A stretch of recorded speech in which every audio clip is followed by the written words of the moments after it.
Good morning. Good morning. Good morning. Hello, hello, hello. Happy Wednesday, everybody. It's April 15th. Good morning. Good morning. Gonna do a quick little audio check. Mic check. 1, 2, 1, 2. I did check everything before I started, but hopefully audio is gonna hold up today. Good morning, everybody. I should give this a few minutes. Let some notifications click in. We're finally gonna cover. Um, Sorry, I've been trying to get to the rest of this document, but you know, bear with me, friends. We did just get moved and stuff. So we're going to do it today. I was going to do it last night, but I was really tired. Leslie and Billy, good morning. Hello. Good to see you. Can you hear me okay? Hopefully audio's good. I did try to do a check and everything before I hopped on. But yeah, I figured we should get to the rest of this document, try and cover that today. There's a couple things as we go through it that I also want to look at as we read through the document. I do have one thing that I'm going to show you guys before we look at the document, and it's kind of just a little peeky poo, a little peeky poo at what we're going to be covering next after we get done with this document. Good morning, everyone. Welcome on in. I'll give it a few minutes. Let some notifications click in. Mama Five, hello. Good to see you. Welcome on in, everybody. Beckles, hello. Good morning. Bronx, what up, Logan? How you doing, honey? Good morning. Good to see you. Thank you for saying good morning. Yes, good morning, everyone. Hopefully you can hear me okay. Hopefully audio is good. Gina P, good morning. Hello, how are you? I've got my coffee. Hope everybody's got their drink, coffee, snack, blankie, whatever it is you need. My poor Mercy cat's probably working. Ugh. But she'll catch it on the replay. Mercy Cat, I love you. I hope you get your package today. Dave Clayton, hello. Good morning. Thank you for being here. Good to see everyone. I sound great. Audio's great. Perfect. Thank you, friends. Appreciate you. So listen, there's one thing that I wanted to show you guys first before we get into looking at the rest of this document. Um, and it's kind of what we're going to be covering next after we are done with this document. So sometime in the next few days, I plan on doing another live. We're going to go over a few things, but today I'm going to give you a little like peeky poo of what we're looking at next. Because what I found was pretty interesting. And I was just like, because it's the date. It's the dates for me. You guys know that, like the dates, the time frames, the synchronicities, like the chain, the timeline of events. So I'm going to share it with you. It's just something we're going to be looking at next after we're done with these docs, okay? But I thought it was pretty interesting, so I'm going to share it with you. I'm going to give you a little peeky poo into the brain worms that are coming up here on the channel. Moonlit baby. Well, hello. Good morning to you. Bree Sully. Oh my goodness, Bree Sully. What up, gangsta? Where you been? I hope you're doing well. Good to see you, honey. Christie's Chaos. Always good to see you. Welcome on in, honey. Good morning, everybody. Batsheet, hello. Hope everybody's having a great day. You're enjoying the spring, Bree? Yeah, same. Same. I know we had some wild weather here, though, last night where I was. It was gorgeous, and then we got some crazy thunderstorms. Crazy. Lightning, thunder. I was like, oh, shit.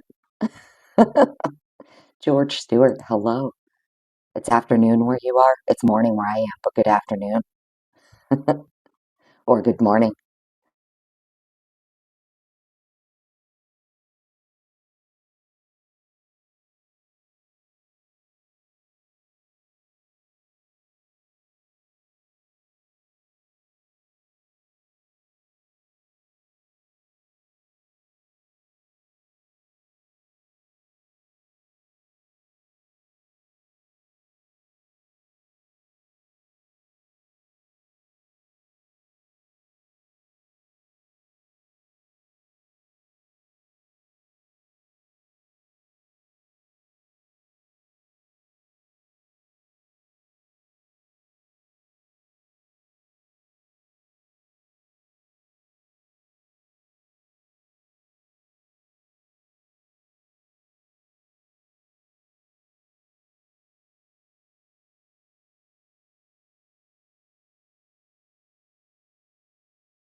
I accidentally booted myself out of my own live.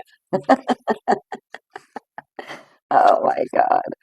Sorry, friend. Sorry I wasn't muted. I wasn't muted. No, I just booted myself out of my own live here. Hello. Good morning. Hello, the Daily. Good to see you. Susie Little B. Hello. Yes, no sound. Jazz King, my king. Good morning. Good to see you. Beth Wagner. Hello. Scully. What up, Scully? Sorry, friends. I'm so sorry. Yes, I booted myself out. Okay, I'm sorry.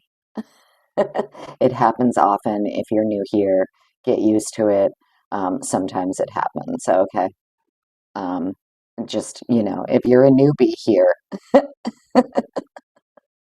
it happens often. I boot myself out of my own life sometimes. Okay, don't worry. I come right back. All right. So, what I was trying to share with you guys before I, so stupidly removed myself from my own live. Um, Scully, don't be sorry, be better. Oh my God, I love it. That's hysterical. Don't be sorry, be better. You're right, Scully. I'll try and be better, friend. You know I suck at this. Anybody who's new here, if you're new here, I suck at this. I'm not a real YouTuber. Don't ever get it twisted. I'm just a witch that rides around on a broom and I read things and look at things and then I point and laugh usually. So if you're new here and that's not your cup of tea, you can go ahead and click out. No hard feelings. As always, never, ever, ever listen to me. There are no facts here. This is just my opinion, my speculation. Even when I'm reading docs and I'm snarking, I'm snarking, okay? I'm just giving my opinions. I'm giving brainworms, and that's all that we do here. Um, you know, you can either roll with it, don't roll with it. It doesn't matter to me, right? It doesn't matter. It's not going to stop me from giving you my brainworms. So whether you like it or not, if you're here, you're subjected to the things that are in my brain. And you probably, there's a lot of people who don't like the things that are in my brain. So, and that's okay. That's totally okay. Uh, I'm fine with it, actually. Christina, hello. So what I wanted to show you guys, what I was saying before I cut myself off there. Uh, as we all know, that Dropbox for Mr. Kohberger, right? Um, he only has the one file in it. It has to do with the kids for cash shit, right? And that's what I've been doing when I have the time. I've been just kind of doing a little bit of research into that and what went on with that. And we'll do a more in-depth coverage on that.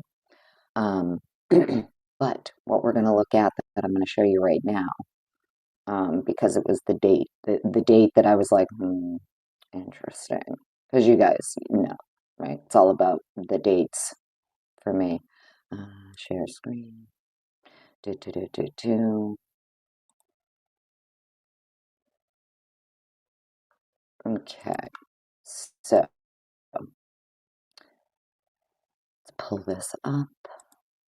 Get myself out of the way here. Momo, hello. Welcome on in. Oh, what in the actual fuck? It's trying to say it can't capture the screen. Hang on.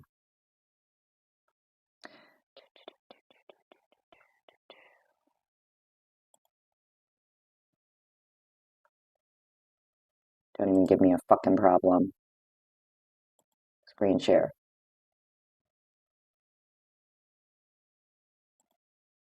We want that one.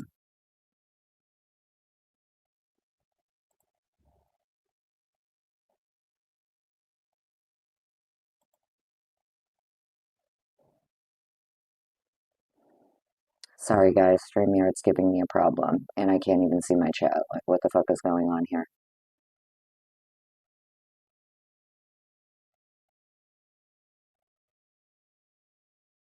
Sorry guys. I hope you can hear me. I have no idea what's going on with my chat. Everything is like StreamYard, seriously? What are you doing? Get it together. There we go. There we go.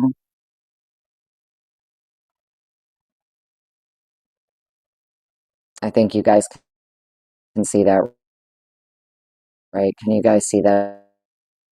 Okay. I'm sorry. It's all. So, what we got here is I found this recently.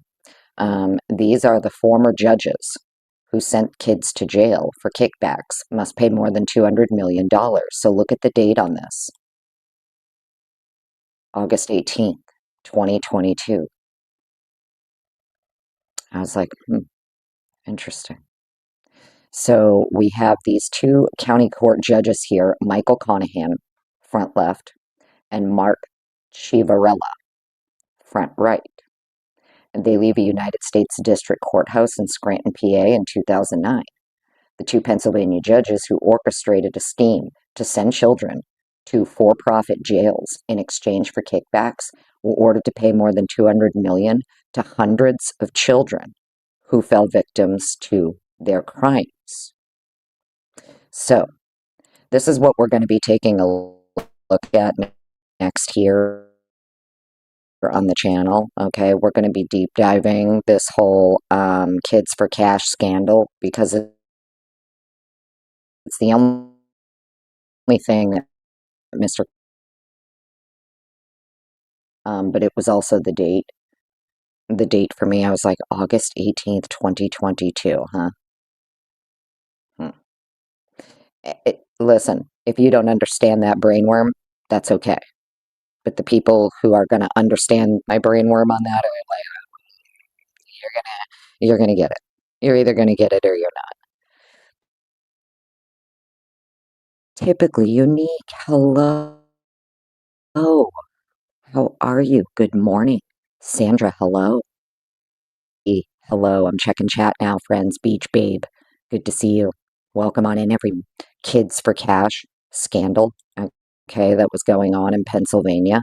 It's been going on for a really long time, right? This all like happened back in the day, but it was August 18th, 2022. So in fall of 2022, these two specific judges were ordered to pay over $200 million, okay, to the victims. They're victims in Pennsylvania. And we're going to, deep dive that whole thing. I don't know why Mr. Kohberger had that in his phone or in his Dropbox or whatever, okay? I'm not sure. But I do find it to be very, very interesting that in August of 2022,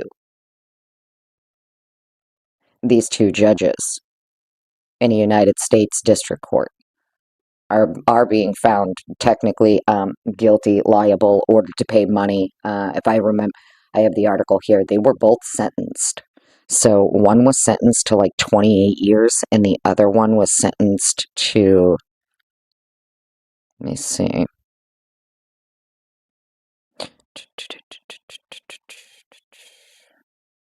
Yeah, Chivarella. Judge Chivarella, that guy, he's 72. He's serving a 28-year prison sentence in Kentucky. His projected release date is 2035. And then the other guy, Conahan, who's 70, was sentenced to more than 17 years in prison, but was released to home confinement in 2020, with 6 years left on his sentence because of the coronavirus pandemic. So both of these judges were sentenced. One was allowed to go home to home confinement in 2020. Another one is his projected release date isn't until 2035. So there's faith, friends. Have faith that, because I know it seems like, oh, none of these people are ever held accountable. Sometimes they are. Okay. And I do think it's very interesting that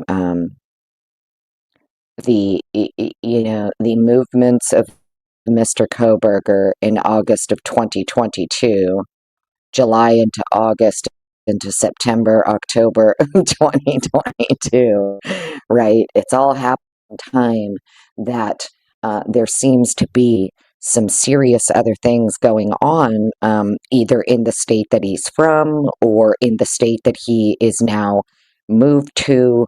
Do you get what I'm saying? Like WSU police, all of that stuff is really ramping up. You've got these undercover human trafficking stings ramping up all over, Idaho and shit, and it's all like kind of culminating in this time frame of literally like summer of 2022 going into winter. And some of these sting operations too, they were doing more training in February 2023 to conduct more sting operations like going into the spring and summer of 2023. So it's very, very interesting in my opinion, but that's also just my opinion. Never run with anything I say, but I will give you the heads up. I just wanted to give you a little peeky poo at the next thing we're going to be covering here on this channel. It's going to be all about the kids for cash. I found a lot of interesting, very interesting things. We're probably going to look at the indictments, and then cover, this most recent 2022 happenings with these two specific judges. All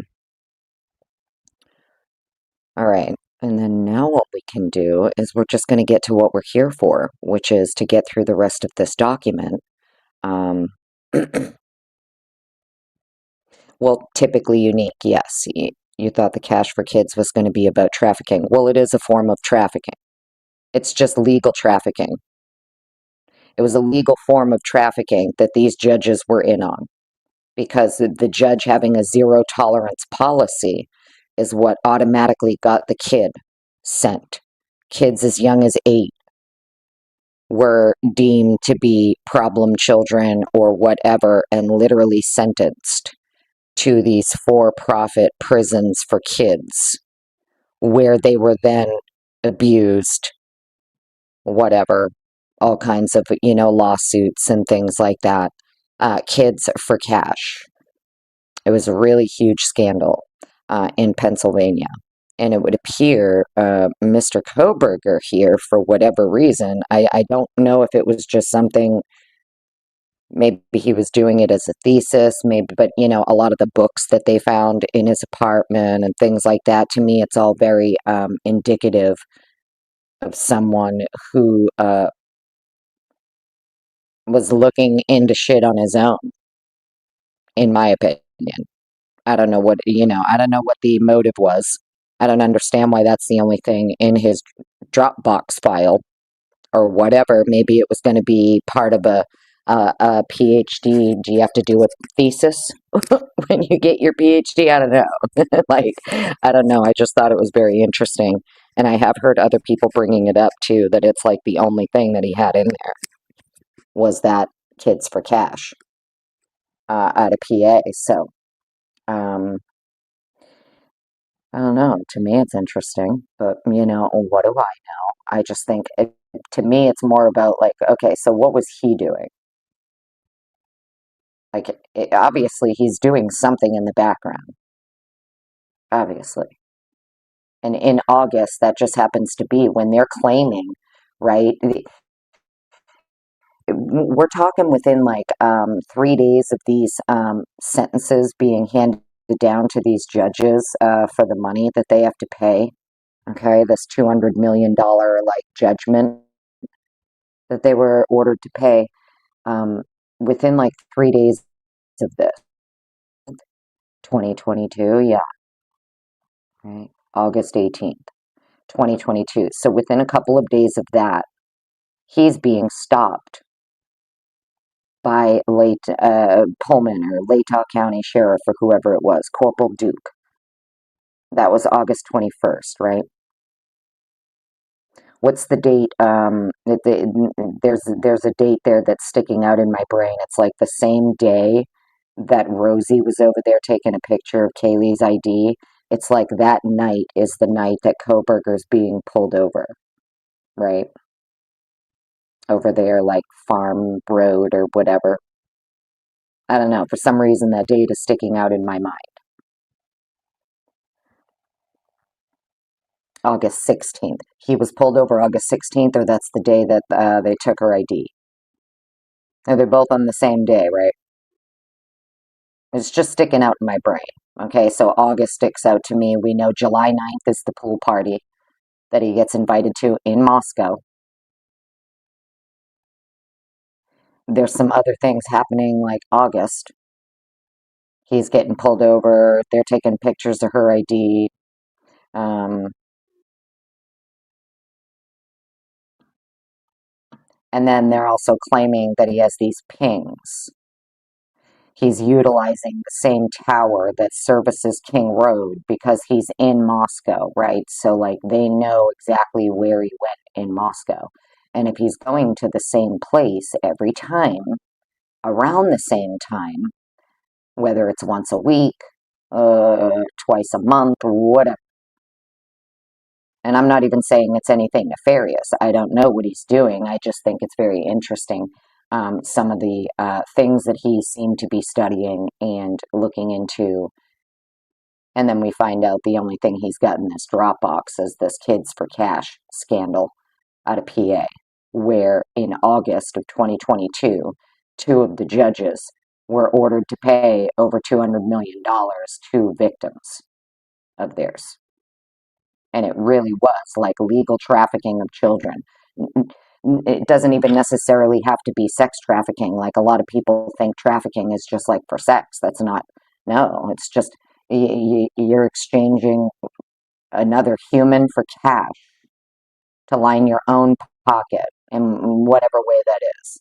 And the way that they did it with this Kids for Cash scandal is it was for-profit prisons that were built. There were two facilities built for children. And the owners of the facilities and the contractors got these two judges. We're going to go deep into this scandal.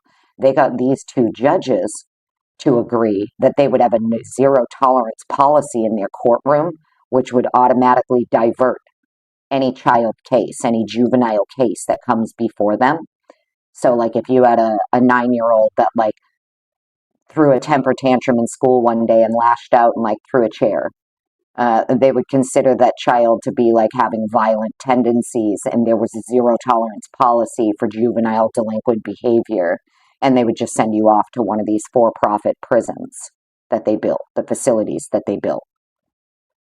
So the whole thing is fucking crazy, and the amount of money that they were getting like per kid was insane, insane.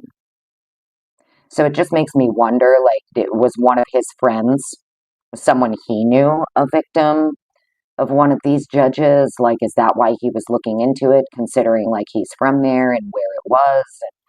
And, like was a family member a victim? Was a friend a victim of one of these judges? I have no idea, but it's very interesting to me that, this is what he apparently was looking at, and it's the only thing he had in his Dropbox. I don't know why that is, but whatever. Um, just my brainworms, just brainworms, friends. These are the thoughts I have. Ro, hello.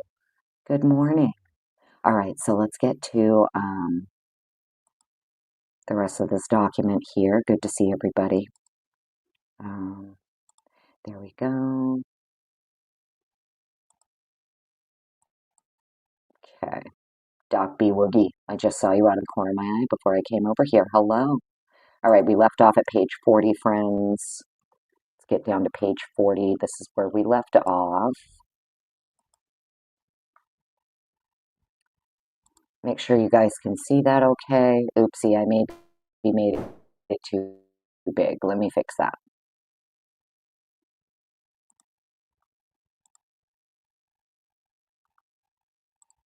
Okay. Mouse. Hello, Mouse. Good morning. Good to see you. Good to see everybody. It was August 21st, right? Mama 5, yeah. Interesting. 3 days later. Paco, hello. Good morning. Welcome in, everybody. All right, can you guys see that okay? Make sure I'm out of the way. I think I'm out of the way. Can you guys see everything all right on the screen there? It's really small behind the back here for me, so I can't even tell if you can see that or not. Outdoorsy Life, hello, good morning. RJ, hello, good morning. Welcome in, everybody. Good to see you. Thanks for being here. All right, well, hopefully you can see it. So this is where we left off. We left off at the rebuttal expert disclosure. Jeffrey Tanzola, Heather Barnhart, and Jared Barnhart, Exhibit S3. So the defense has apparently brought on this Carol Pendon and then her husband, I believe. Yeah, it's a husband-wife duo. I was looking them up the other day. Um, the defense apparently brought on this husband-wife duo, digital forensics people or whatever they are. Um, and the state is expecting to, this is, rebuttal disclosure. They're going to use Tanzola Barnhart and Jared Barnhart to rebut Carol Pendon, the Pendons, basically. Um, and I was looking them up the other day. Let me see if I still have the tab open. Do I? Maybe I don't. Let me see.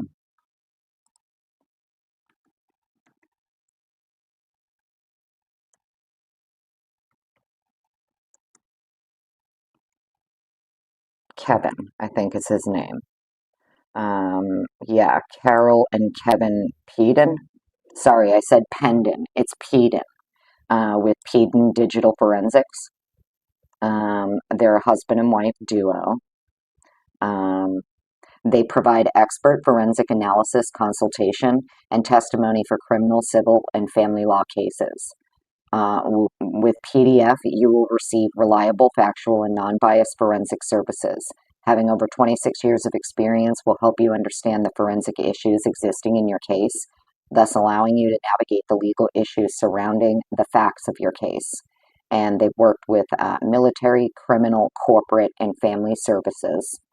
Um, and I clicked on the criminal one because I wanted to see some of their stuff. It says that Peden Digital Forensics provides services for state and federal agencies, serving in over 25 state or federal cases since 2013. They've worked in Washington, Alaska. I was like, interesting. California, Nevada, Florida, Virginia, New York, Connecticut, to name a few. Washington and Alaska. What's his name there? Dr. Turvey, if I remember correctly. He's like Sitka, Alaska. Same as the Mad Greek. Same place as the Mad Greek, and that's the only reason I remember it. The whole Sitka, Alaska, right? I believe Turvey is from there or whatever worked there. I'm not sure, but I distinctly remember Sitka, Alaska sticking out in my brain. So since the beginning of Peden Digital Forensics in 2013, we have performed forensic reviews and consulted more than 24 court proceedings around the country. In addition to performing forensic examinations, providing trial consultations, and/or providing expert testimony, we have provided training to the Gonzaga School of Law, the Spokane Bar, and various law firms around the country. So they literally have trained members of the Spokane Bar Association, as well as the Gonzaga School of Law, which I also believe is Pacific Northwest, right? If I remember correctly. So, like, the Spokane Bar Association, they've trained them, members of the Spokane Bar. That's crazy. And then, sidebar, all of these people just like, it's wild to me how they will attack experts just because those experts are for the defense. You know what I mean? It's like, bro, I don't give a fuck whose side they're on. Like, what does their work show? Are are they legit? Are they really good at what they do? Like, are you kidding me? And people will talk mad shit about all of these people that the defense brought on. Some of these defense experts didn't even want their names out. They want their name redacted because they're afraid of all of these fucking maniacs who will try and come for their careers. So, anyways, they have over like 20 years in experience, okay? It says right here. So, what type of media can contain digital evidence? Generally, data can be stored on any electromagnetic storage device as well as a variety of optical disks. Some of the devices commonly known to store data are internal and external hard drives, NAS, network attached storage devices, thumb drives, smart cards and camera cards, GPS devices, smartphones, cell phones, iPods, MP3 players, tablets and portable devices, gaming consoles, PlayStations and Xboxes, CDs, DVDs, and for the very old school floppy disks. And then they have a picture of somebody sitting like with them, and I shit you not, because I didn't have my glasses on when I was looking at the picture. I'm like, this guy looks like Ray. I'm gonna show it to you guys actually. When I saw this photo, I was like, this guy literally looks like Ray. Let's remove that for 1 second, and I'll show you this. Stop that. I don't know what's going on my back end here with StreamYard, but let's fix this. Here we go. All right. Where is it?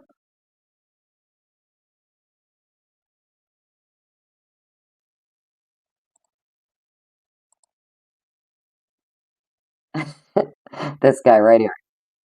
Hopefully you guys can see that. So they have this photo on their website here for Pete and Digital Forensics. And look, I saw this photo and it's like, dude, is that Ray sitting with them? It's probably not, but the hat, the glasses, the button shirt, like I'm not even joking you. I busted up laughing. I was like, dude, is that Ray sitting with them? It's probably not, but I just thought it was pretty funny, and I figured I'd share that with you because I thought it was funny when I looked at it. All right, so let's stop sharing that one. So anyways, I'll put the link for them in the chat real quick for you guys. Anybody who wants to go take a little peeky poo at their background and stuff and what they do. They've got little tabs for everything, like cases they've worked and blah, blah, blah. If anybody wants to go, look at it. There you go. All right, let's get back to this document over here.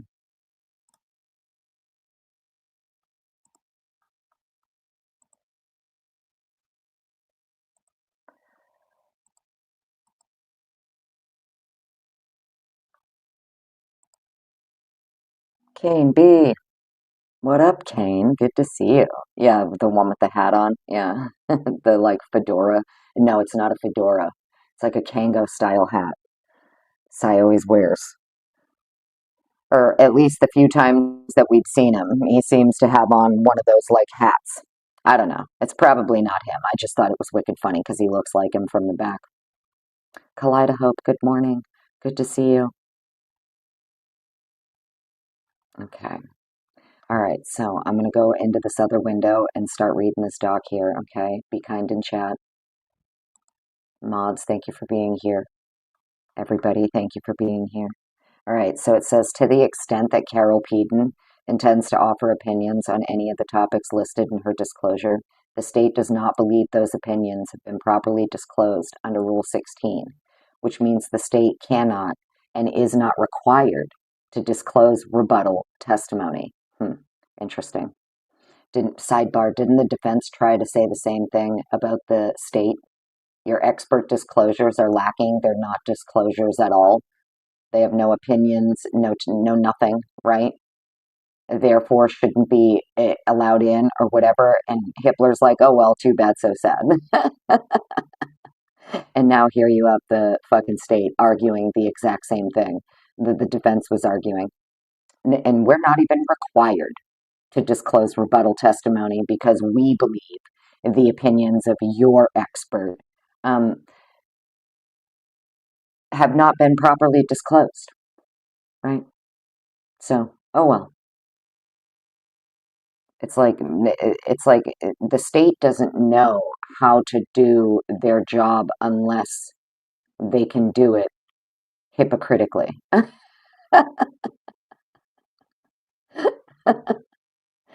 It's like they literally will come back and make the same arguments that the defense was making, that those arguments were shot down by the court, right? But now you get the state like, well, actually, your expert disclosures here, their opinions on any of the topics listed, we don't believe those opinions have been properly disclosed, and therefore we cannot, and we're not required to respond with rebuttal, basically, is what they're saying. We're not required to disclose rebuttal testimony.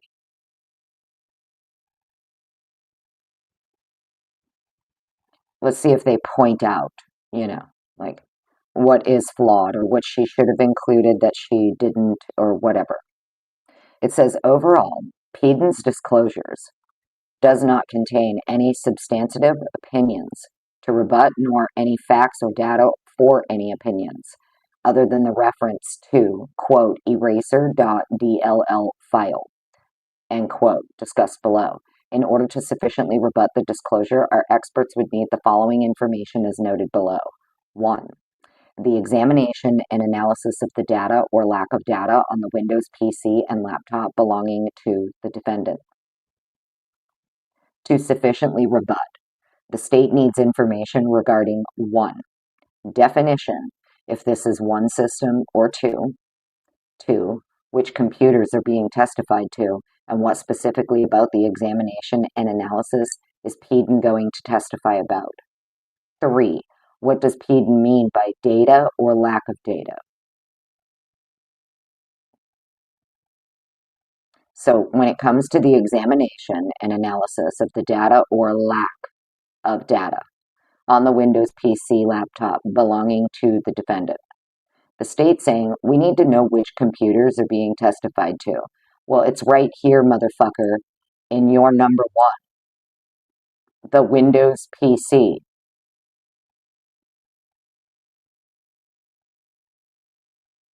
That's the computer being testified to. And she's testifying to the lack of data on the Windows PC. And I'm guessing the reference, her only reference to this eraser.dll file is because it's the only fucking thing on it. Hence the lack of data.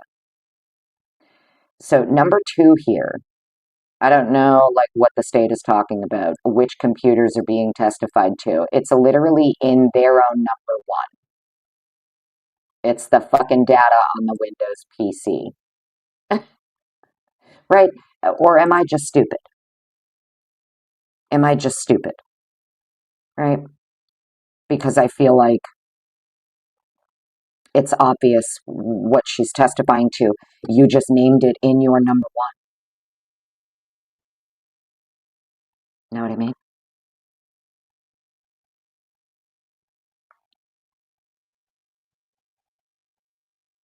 You just put it here. To sufficiently rebut, the state needs information regarding number 2 here, which computers are being testified to. Well, it's the fucking Windows PC computer that she's testifying to, obviously.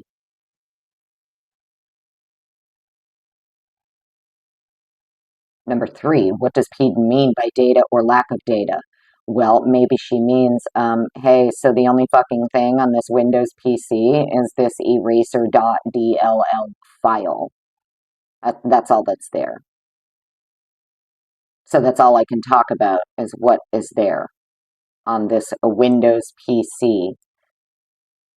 And they're saying definition if this is one system or two. It's a single Windows PC, right?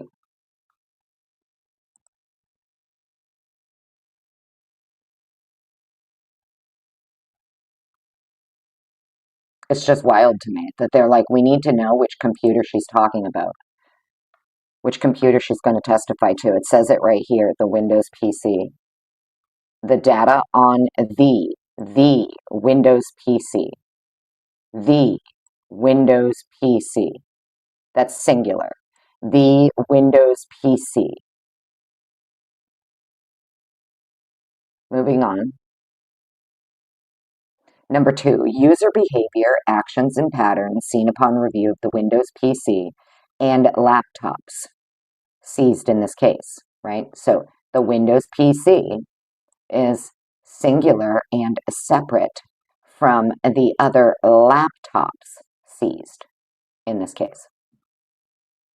To sufficiently rebut, the state needs information regarding 1, definition if this is one system or 2, so it's the same thing. Number 2, which computers are being testified to, same thing. Number 3, what specific behavior, actions, and patterns were seen upon review. What specific behavior, actions, and patterns were seen upon review. Hmm.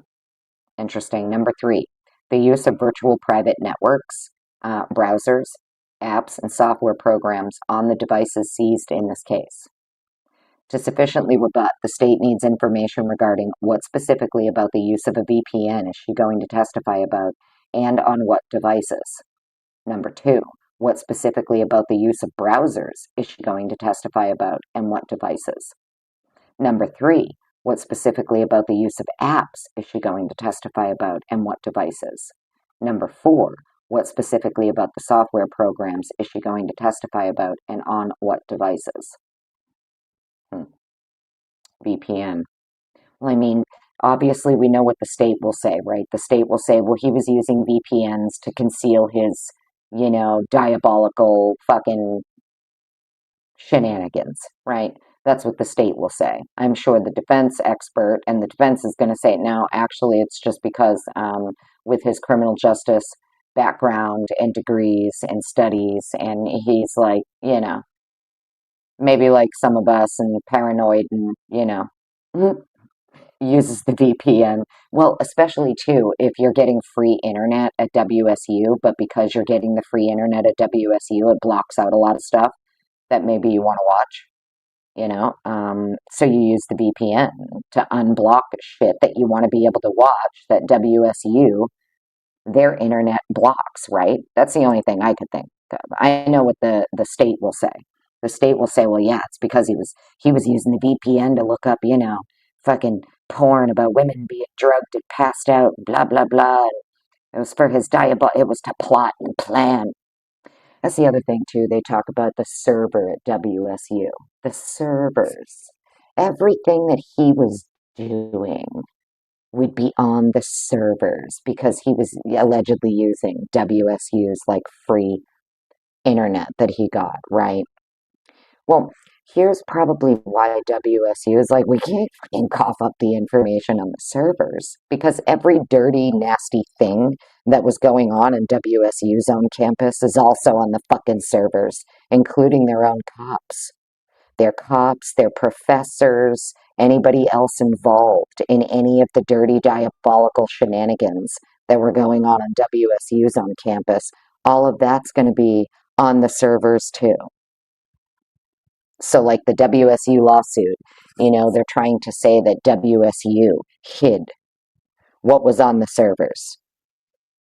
That if WSU had turned over what was on their servers, it would show that Kohberger was plotting and planning using their free internet, but also using VPNs, right? This is like the two ways that it's going to be framed. This is the two ways they framed it. But it's interesting because if you look at it on the other hand, like, yeah, okay, so if he was plotting, planning, using the free internet, if he was, okay, cool. But WSU is like, well, even if he was, if we give up our servers, that also exposes everything that was going on here. And we're not going to have that. That's just my opinion. That's just my opinion. Okay. But I also think this is why they've been trying to like get to him. They wanted that trial. They wanted him to have to talk. They wanted him to have to, and it's like, like I said before, like the other day, it's like there's one group that will do anything to try to speak to him or get him to speak or get him on record. And then there's an entire another group that wants everything. They'll do anything to make it so he can never speak. That's just my opinion. But, the people wanting to dig around WSU servers, you're kicking a fucking hornet's nest you might not be ready for. Because what if you're wrong? What if there was no plotting, no planning, none of that shit? What if everything you're saying is actually not correct and you're wrong? And what you're actually going to find on those servers um, may not look so good for, some of the people that you perhaps trusted to be telling you the truth when they weren't. I'm just saying. Halls, hello. Good to see you. All right, so number four, The use, activity, movement, and habits on Brian Kohberger's laptop computer, desktop computer, and mobile devices. Okay, so we know we're talking about three things here: laptop, desktop, mobile devices. To sufficiently rebut, the state needs information regarding one, what specifically about the use, activity, movement, and habits on Brian Kohberger's laptop computer is she going to testify about? Number two, what specifically about the use, activity, movement, and habits on Brian Kohberger's desktop computer is she going to testify about? So, movement and habits on the laptop, movement and habits on the desktop, and movement and habits on the mobile devices. Well, so it's interesting the way that they say this. To sufficiently rebut her, we need to know specifically, use, activity, movement, and habits that she's going to testify about for all three of these things. My guess is, like many of us, have it synced. I know a lot of people have a lot of their stuff synced. Like I can sync my phone to my laptop. I can sync the laptop to the TV. I can sync, do you get what I'm saying? Sync the watch to everything, right? So, maybe the habit, the use, activity, movement, and his like little habits on all three are similar. There's a pattern. Do you get what I'm saying? And it's interesting to me the way that the state here is like, well, actually, she's not even putting in her disclosure what specifically she's going to testify about regarding movement and habits with the laptop, the desktop, and the mobile devices. I find that very difficult to believe. I'm sure she actually did make it quite clear specifically what she planned to talk about regarding movement, habits, and activity of those three things. Moving on. Number 5, the use, activity, and movement on Bethany Funk, Dylan Mortensen, Madison Mogan, Xana Kernodle, Kaylee Gonsalves, Ethan Chapin, mobile devices. So, all 4 victims and the 2 left alive. Use, activity, and movement. So the defense's expert here is going to apparently be giving expert testimony regarding use, activity, and movement of not only the 4 victims' phones, but these 2 as well. To sufficiently rebut, the state needs information regarding 1, what specifically about the use, activity, and movement on the specific mobile devices is she going to testify about? 2, if the defense referencing more than one device, which devices? 3, what specifically about the use, activity, and movement on Bethany Funk's iPad is she going to testify about? 4, what specifically about the use, activity, and movement on Bethany Funk's social media activity is she going to testify about? So, interesting. So, Peden here plans to be giving expert testimony regarding fucking Bethany here, her activity and movements with her iPad and her social media. Obviously, specific to the timeline of the murders. Notice, Dylan's not mentioned here. The state's more concerned with what the fuck is she going to talk about regarding Bethany. Isn't that interesting? State's like, whoa, wait. Specifically, though, like, what do you mean? You're going to testify about use, activity, and movement of Bethany's social media and Bethany's iPad.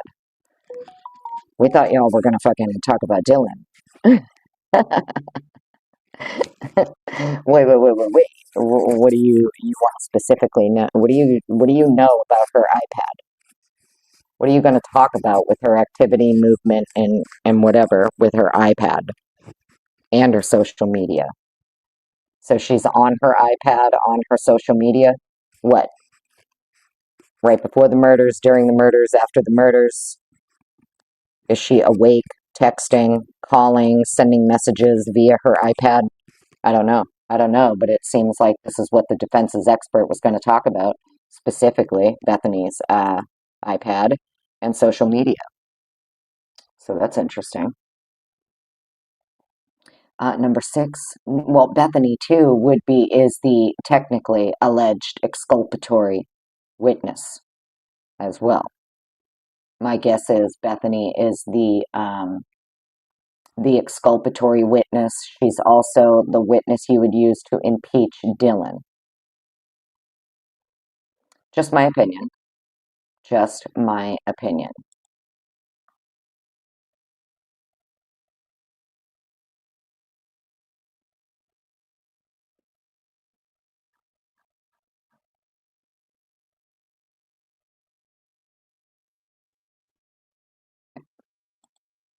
Number six, misleading testify about findings, impressions, and/or conclusions drawn from the work of other experts who previously examined or handled evidence in question. To sufficiently rebut, the state needs information regarding specifically what findings, impressions, and/or conclusions drawn from the work of other experts is she going to testify about. They had fucking Payne and Mowry testify in court based on findings. They had them testify about findings, impressions, and/or conclusions drawn from the work of other experts who previously examined or handled evidence in question. Now the state's like, well, actually, your expert's going to testify about this, and in order for us to sufficiently rebut, we need information regarding specifically what findings and/or conclusions drawn from the work of these other experts is she going to testify about. I mean, you guys let Payne and Mowry get on the stand and testify about other experts' work, like the work the FBI did. And Payne and Mowry got to get up on the stand and pretend as though it was their own work, that they did it, when it wasn't. Number seven, interpretation of cellular data that might be relevant in this case, such as browser history, communications, social media, pictures, videos, location data, log files, if the file activity was consistent with witness statements and any missing data based on these statements. Interpretation of cellular data that might be relevant in this case, such as browser history, communications, social media, pictures, videos, location data, log files, and if the file activity was consistent with witness statements and any missing data based on these statements. To sufficiently rebut, the state needs information regarding 1. Was any file activity identified that might be relevant in this case, such as browser history, communications, social media, pictures, videos, location data, log files, and what that was? Number 2, if any file activity identified that was consistent or inconsistent with witness statements, and what? Number 3, if missing data is identified, if so, what? So they're trying to prod here. They're trying to prod here. And what did you find that might not be consistent with witness statements? Right? What did you identify that was consistent or inconsistent with the witness statements, and what? And if you did find that missing data, okay, that's inconsistent, what was it? Could you tell us, please, so we could prepare for that? Here we go, the eraser.dll file on Brian Kohberger's Acer laptop. So we just read up there where he's trying to say, we don't know which computer you're talking about. Can you be specific about which computer you're talking about? We don't know. We need you to be more specific about the Windows PC that you're talking about. Well, it's right fucking here. Brian Kohberger's Acer laptop is where the eraser.dll file that she's talking about was found.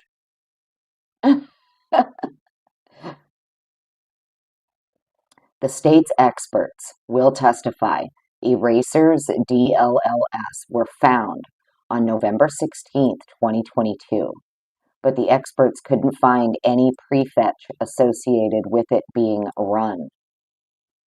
This artifact may be associated to a virus scan that was run on 11/16/2022.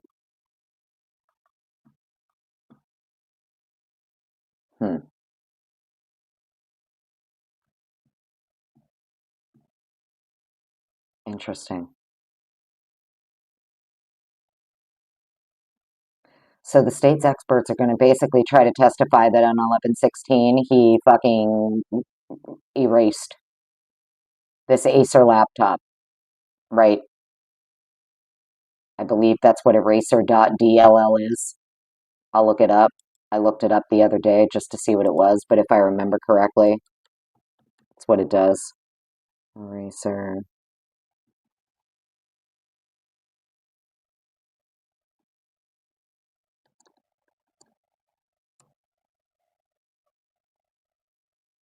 Eraser.dll is a dynamic link library file for the Eraser secure data removal software, which allows users to securely delete files by overwriting them to prevent recovery. These files enable context menu integration, letting users right-click files and folders in Windows to immediately initiate secure deletion. Interesting. So yeah, they're going to say he was using this eraser.dll to, get rid of a bunch of shit. Immediate secure deletion. Okay.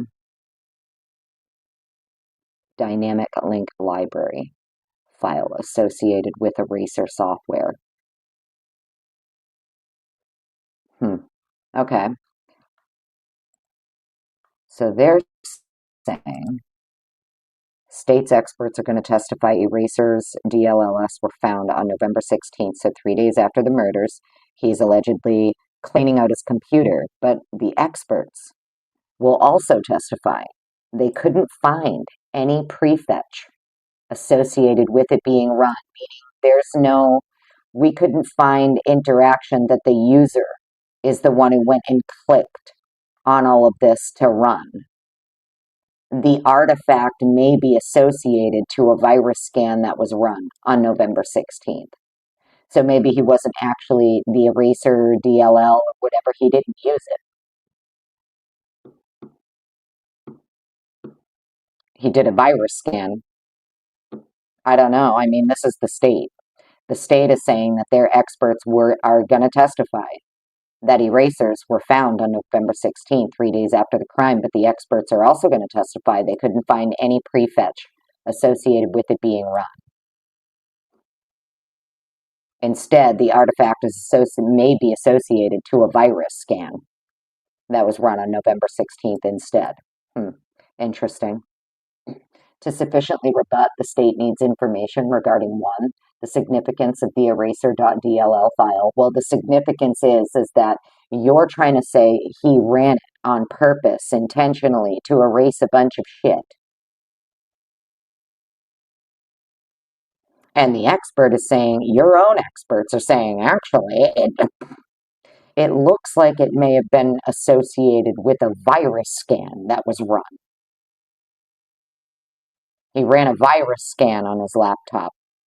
Not that he was trying to, secretly delete a bunch of shit. So that would be the significance. To how eraser.dll was used. Well, I mean, exactly. How was it used? Because if he wasn't using it for nefarious purposes, but you're making it out that he is, I mean, right. Number 3, what is meant by, quote, suggested use by the state's expert? What is meant by, quote, suggested use by the state's expert? So Peden here must have put in her disclosure something about, hey, this would be the suggested use by the state's expert, not whatever they are using. This would be the suggested use by the state's expert, not whatever it is they're claiming. This is what you should be doing. Interesting. I'm super forward to getting all of these expert disclosures, not going to lie. Number 3, is it Peden's opinion this was anti-forensics? Maybe it wasn't. Maybe it wasn't anti-forensics. Maybe it wasn't anti-forensics. Maybe it was just literally, running a virus scan on his computer. Maybe he thought he got hacked. Maybe he felt like after this crime, right? Did you ever, everybody at the time after this crime all over the Palouse between Moscow and Pullman, this is all anybody was talking about over there. And that's where he was, you know? Who's to say he wasn't like, what the fuck is going on around here? What the fuck is wrong with this place? This place is weird. I mean, I don't know. That's the vibe I get. And I'm not even out there. But even just having to look into things that go on out there, I'm like, oh, fuck, man. This place is weird. Both of them are weird. I don't want nothing to do with them. I would never go there. I'm so very sorry if that offends people who live there. Appreciate all of you who are from Washington and Idaho, but like, yo, mm-mm.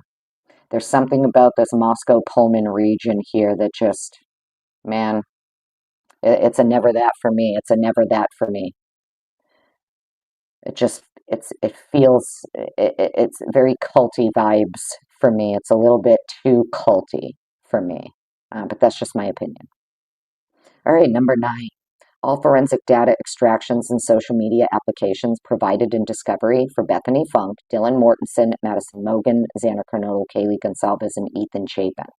All forensic data extractions and social media applications provided in discovery. To sufficiently rebut, the state needs information regarding 1. What is she going to testify about? Forensic data extractions. I think they didn't type this right. Number 1, what is she going to testify about? Forensic data extractions. Okay. Number 2, what is she going to testify about the social media applications? I find it very hard to believe that she didn't include that.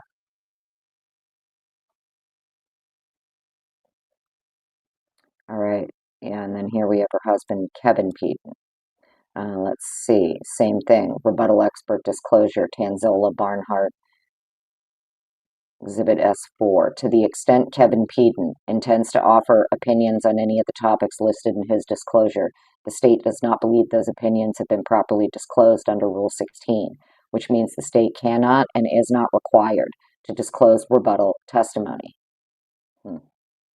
In response to the defendant's expert's disclosure for Kevin Peden, and in addition to the previously disclosed testimony, the state may call Jeffrey Tanzola, Heather Barnhart, and Jared Barnhart as expert witnesses to respond, rebut, and testify as follows. Overall, Peden's disclosure does not contain any substantive opinions to rebut, nor any facts or data for any opinions, other than the reference to, quote, eraser.dll file discussed below. In order to sufficiently rebut the disclosure, our experts would need the following information as noted below.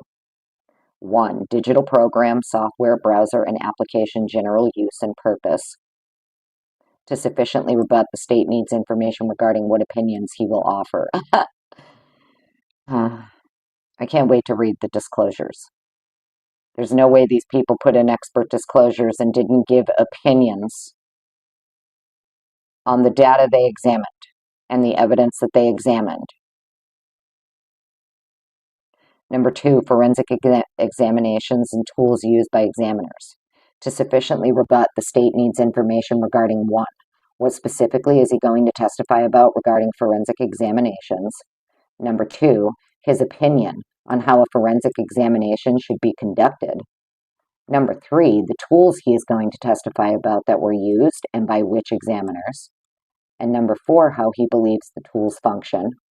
Number 5, what opinions will he offer? All right, so here we go. Number 3, third-party digital data. To sufficiently rebut, the state needs information regarding 1, his definition of third-party digital data. 2, does this include data from third-party applications and or software? 3, which devices? 4, which applications or software does he plan on testifying about? 5, what opinions will he offer? There's no way none of this was included in the disclosure. Number 4, life patterns based on digital usage as appropriate to meet the state's evidence. To sufficiently rebut, the state needs information regarding 1, what specific life patterns, number 2, based on what digital usage, and number 3, what device and specifically what usage. Number 4, what opinions will he offer? All right, number 5 here, eraser.dll file on Kohberger's laptop. The state's experts will testify eraser DLLs were found on November 16th, but the experts couldn't find any prefetch associated with it being run. This artifact may be associated to a virus scan that was run on November 16th.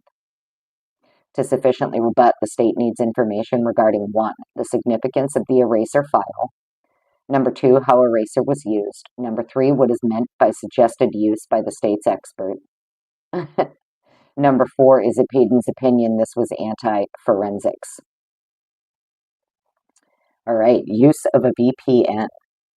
The state's experts will testify that VPNs can be used for a variety of reasons, to include masking the IP address. See what I mean? They automatically go straight to nefarious. Right. The VPNs can be used for a variety of reasons, but the state is going to argue he used it to mask. He used it to be sneaky. He was using it for nefarious, diabolical purposes. Masking the IP address can anonymize who is using the internet and the location where the internet is being accessed from. It is the state's expert opinion. This is why the VPN was used in this case. This can also be used as anti-forensics, right? So they're going to argue like, yo, he's literally motherfucking Jason Bourne. Like, he's actually Jason Bourne and John Wick kind of rolled into one.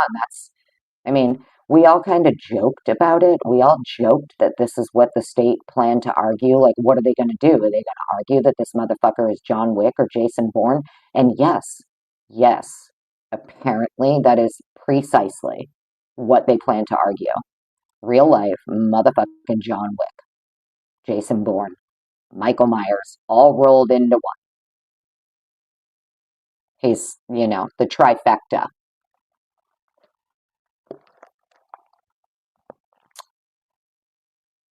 Insane. This is their argument. Yeah, actually, no. I mean, he's using the VPN because he's doing it to mask his IP address. He's stalking.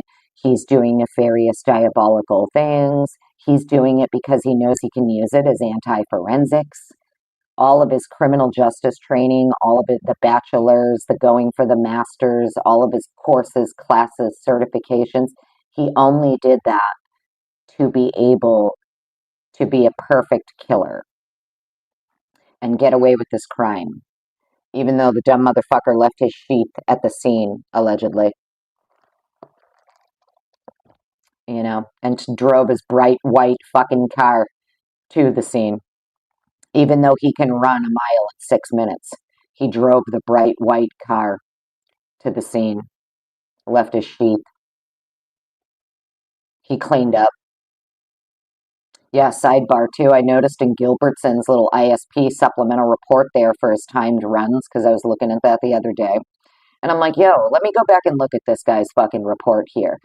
You know what I noticed about his report is that his little timed runs, nowhere, and I mean nowhere, in his description of how he conducted these timed runs does Gilbertson here account for cleanup. He didn't stop and try to wipe up fake blood, simulate wiping up fucking blood and splattering water or something on the blood on the walls or whatever the case may be. Nowhere in Gilbertson's chain of events in his report for how they conducted these timed runs inside the house for the fucking stabbings. Nowhere in there has he allocated any time for the cleanup that the state's expert was prepared to allege occurred. Nowhere. Isn't that interesting? So you're going into the house to do these timed runs. You're trying to simulate how he did this crime in 13 minutes. You're claiming that he also cleaned shit up. he knew which blood was his, he knew which blood was not his, he knew precisely like where to wipe up and clean up and dilute and all of these things, but it's not included in your timed runs. You're not including it in your recreation of the crime and your reenactment of the crime. Why aren't you including the time that he took to clean, allegedly?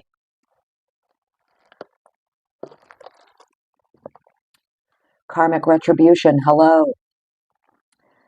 Did you guys notice that too? So if you go back and you look at Gilbertson's report that he typed up for how he did these timed runs, nowhere in there did he stop to clean up. Nowhere in there did he stop to pretend to clean up. Insane. How is that not in there?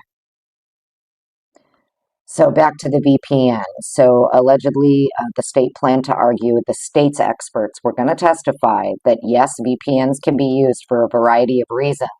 However, we believe he was using them to mask his IP address and as anti-forensics. To sufficiently rebut, the state needs information regarding 1, how the encrypting of the data prevents the slowing down of internet speeds with internet service providers. 2, what factual basis does he have to indicate that the VPN was used for preventing the slowdown of internet speeds in this case? So defense's expert is like, actually, you dumb fucks, whatever your experts plan to testify here, Mr. Kohberger was using the VPN in order to prevent the slowdown of the internet that everybody on the fucking campus at WSU is using. Because everyone on the campus gets the free Wi-Fi, it slows down the speeds of the fucking internet. So Mr. Kohberger, said, hey, actually, I'll just use a VPN, and, that's going to prevent my slowdown on my end. Little fucking genius, right? Good job, Mr. Kohberger. Good job. You paid attention in your classes. And you knew using the VPN would help you not have such slow fucking internet while the other, 8,000 people on campus are using the same internet as you. So the defense's expert in their disclosure somewhere is arguing that actually he was using the VPN to prevent slowdown of his internet because he's using the WSU free internet. He used the VPN to prevent slowdown, not to mask his IP address. And the state is saying here, what factual basis do you have to indicate that the VPN was used for preventing the slowdown of the internet speeds in this case? Preventing slowdown of the internet. He's using the VPN to prevent the slowdown of the internet because he's on a campus where everybody there also has access for free to the same internet. And it slows his shit down when he's trying to work. Number 3, what factual basis Peden has to indicate that the VPN was used for unblocking streaming content in this case?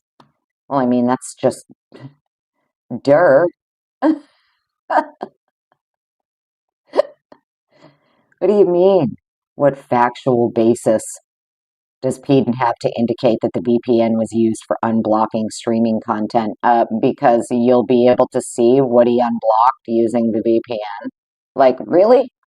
Wow. Oh my God.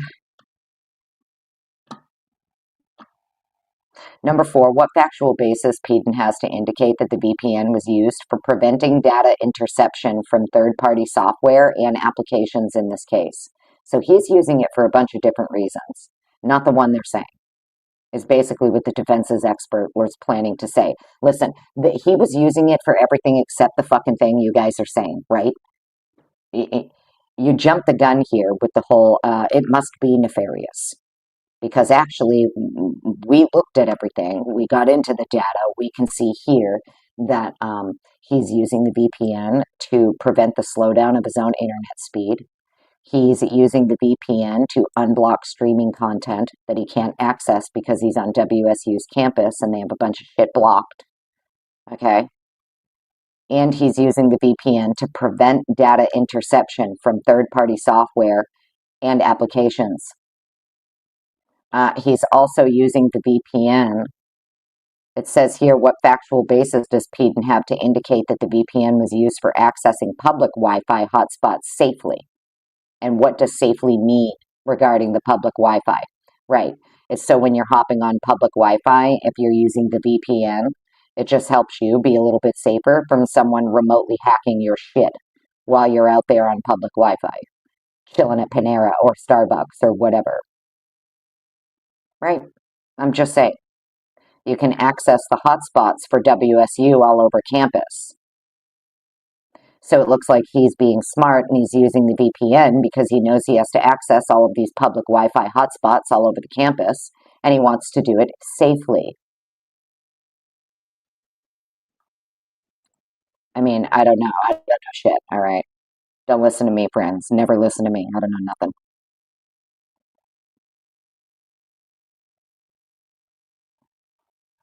All right, let's see here.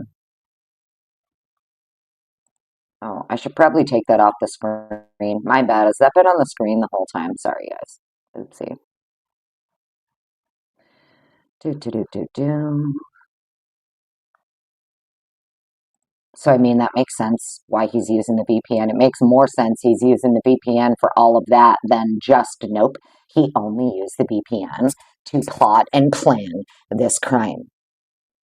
Every single thing he did ever in his entire life was only because of nefarious things. That's it.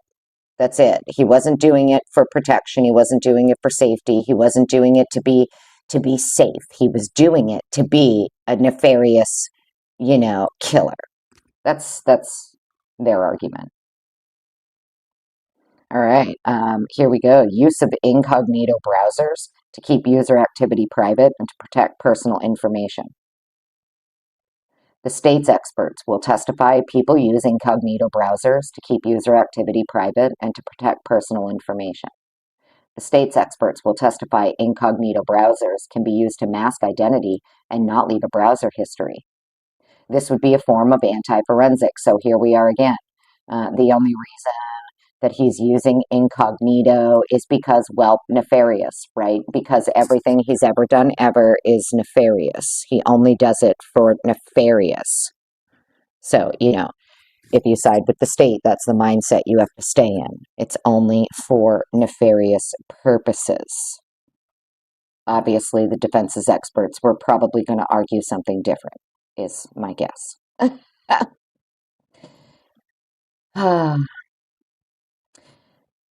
To sufficiently rebut, the state needs information regarding 1, the context, 2, which device or devices is he referencing in regards to the use of incognito browsers.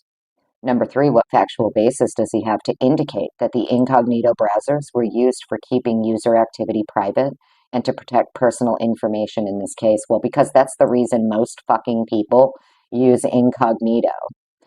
It's to protect personal information and to keep user activity private because we're trying not to get hacked, right? We're trying not to get hacked. So everything that they teach you, all the things that they teach you to do to protect your own stuff when you're on the internet, right? He's doing because that's what he's learned. That's what his education taught him. And they're like, no, see, this sick motherfucker, he's only doing it because he's a goddamn killer.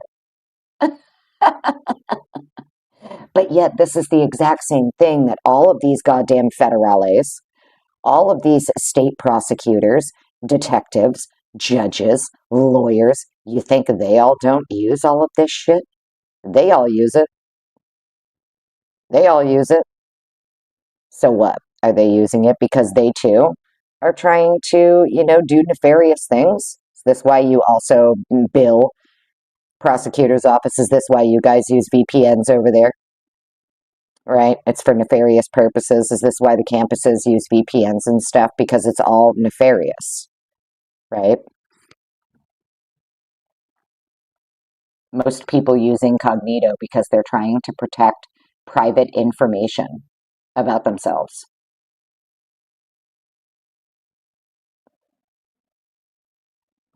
What factual basis does he have to indicate that incognito browsers were used for keeping user activity private and to protect personal information in this case?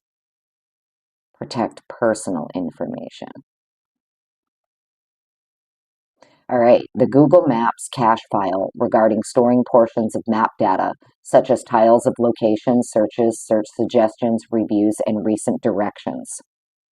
The state's experts will testify the Google Maps cache file stores portions of map data, such as tiles of locations, searchers, search suggestions, reviews, and recent directions. To sufficiently rebut, the state needs information regarding 1, the context, 2, the relevance to this case, 3, what device or devices are they referring to for Google Maps? Okay, Google Maps cache file regarding storing portions of map data, such as files. Okay, they want to know the context. Well, my guess is this would have to do locations and map data and recent directions, right? His recent reviews, recent search suggestions, recent locations he was at, portions of this map data from Google. Well, the context may be the morning of the crime that you're trying to say he was at King Road, and the defense is trying to say he wasn't. So obviously their experts would be looking into that data. That would be the context. The relevance to this case, well, his Google Map data is very relevant to the case, especially if he was not near King Road or at King Road at the time that you claim he was. And what device or devices are they referring to as Google Maps? Well, I'm guessing if they're talking about location and recent directions, it would be phone. Just saying. I could be wrong. But anyways, so it's interesting here that the state is saying we're going to need more information to sufficiently rebut what you mean, okay? Because this is what our experts are going to testify to. Portions of the map data, such as tiles of locations, searchers, search suggestions, reviews, and recent directions. In order for us to rebut what you're saying, we're going to need the context, the relevance, and what device you're referring to for the Google Maps. Probably the same fucking one you are, state. What do you think they're referring to? They're referring to whatever fucking data you're using. It's your evidence that was turned over in discovery for them to review. What the fuck? Am I crazy? Because I feel like I'm going crazy with this case, for real, when I read some of this stuff. I feel like I'm going crazy. What device or devices? The context and the relevance. It's your evidence.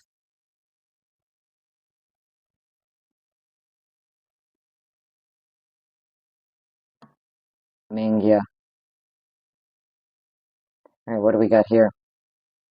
Rebuttal expert disclosure, Exhibit S5. This is per Josiah Roloff.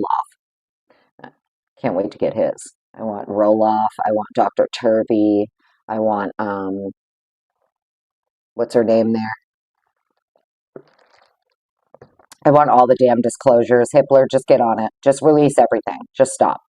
Seriously. Just unseal the entire docket. I don't know what y'all are doing out there in Idaho, but it just makes you look more and more corrupt as the days go on. This is why people say you're corrupt, because your actions, every day that you let it continue, you just look more and more corrupt. You look more and more sneaky. Case is over. Case is closed. Release it all. Enough. You just look shady as fuck. The more you try to cling to it, give up the ghost already. Just give up the ghost already. Let it go.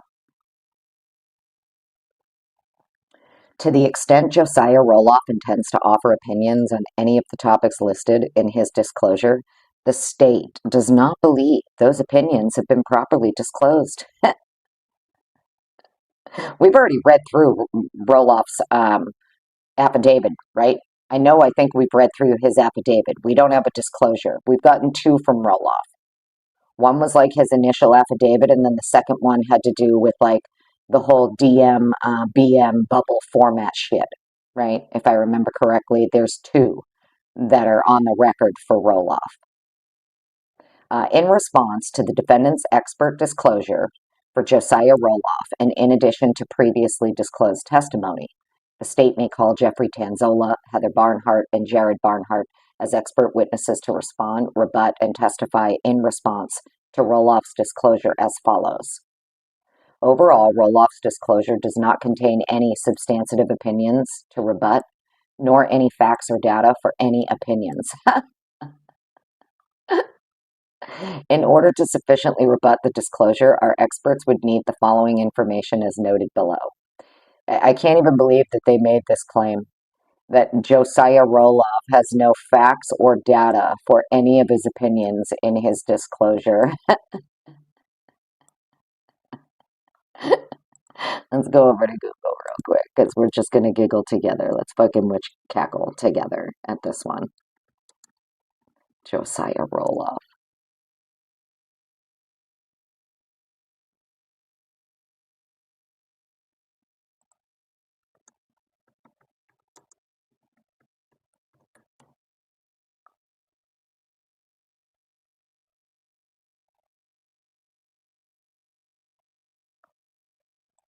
Okay. Roloff Digital Forensics. We're over here at Roloff's website here. I'm going to link it in the chat. So, just give yourself a little giggle, okay? When you see the state say dumb shit like he didn't even include any facts or data for his opinion. It's like, dude, it's Josiah Roloff. Are you crazy? Are you actually trying to say he didn't, huh? Trying to say he didn't. Let's see. Military courts. We provide digital forensic support for military investigations and court martials in all branches. Working with both government and defense counsel, our team understands the unique jurisdictional, procedural, and evidentiary requirements of military justice, right? Because under UCMJ, it's a completely different standard than your regular criminal law. So Roloff Digital Forensics has been working with the military for a very long time. All branches of court martial here.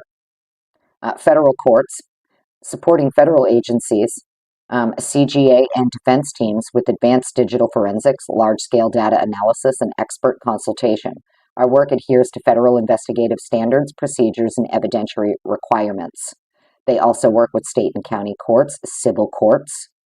Okay, so I put it in the chat for everybody, just so you guys can kind of give yourselves a giggle when you hear the state say dumb shit like, he didn't even, there's no way Josiah Roloff filed an expert disclosure but didn't include any opinions or facts or data on the evidence that he reviewed and came to his conclusions on in his disclosure.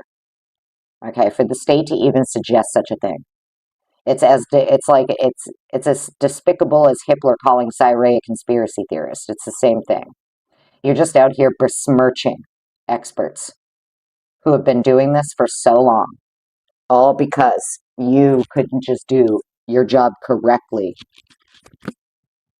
to begin with.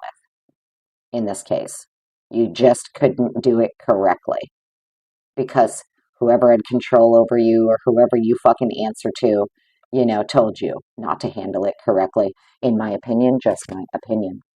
What do they do here? They do cell site location information and historical location analysis. They do contraband reviews, courtroom presentation and exhibit preparation, data recovery and validation, digital evidence organization, DVR forensics. They work with they can forensic examination of vehicle infotainment systems to recover communications, location data, and user activity. Interesting. On-site acquisitions and exams. Rapid, secure on-site data acquisition and forensic examination to preserve volatile and time-sensitive evidence. So they do a whole bunch here, friends, is the point. Okay, that's what I'm telling you. as they do a whole bunch here at Roll-Off Digital Forensics, and for the state to say, basically, this guy's a schmuck. He didn't even include his data, facts, opinions, nothing. Bullshit, he didn't. Bullshit, he didn't. Bill.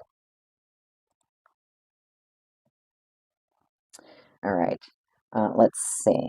In order to sufficiently rebut the disclosure, our experts would deem the following information as noted below. 1.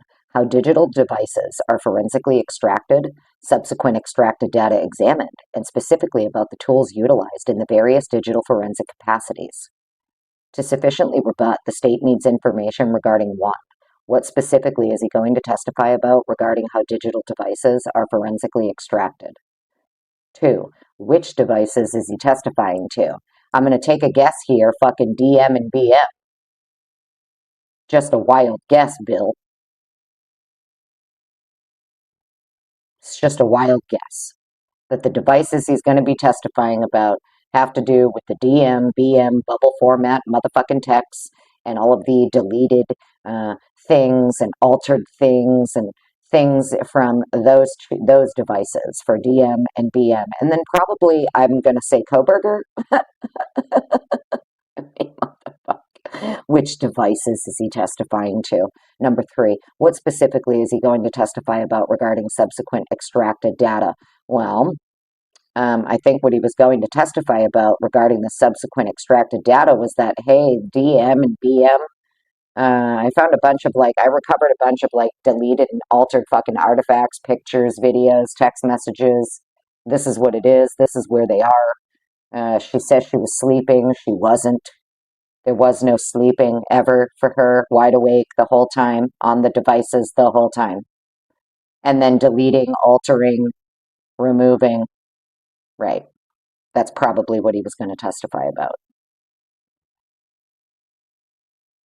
Number 4, what specifically is he going to testify about the tools utilized?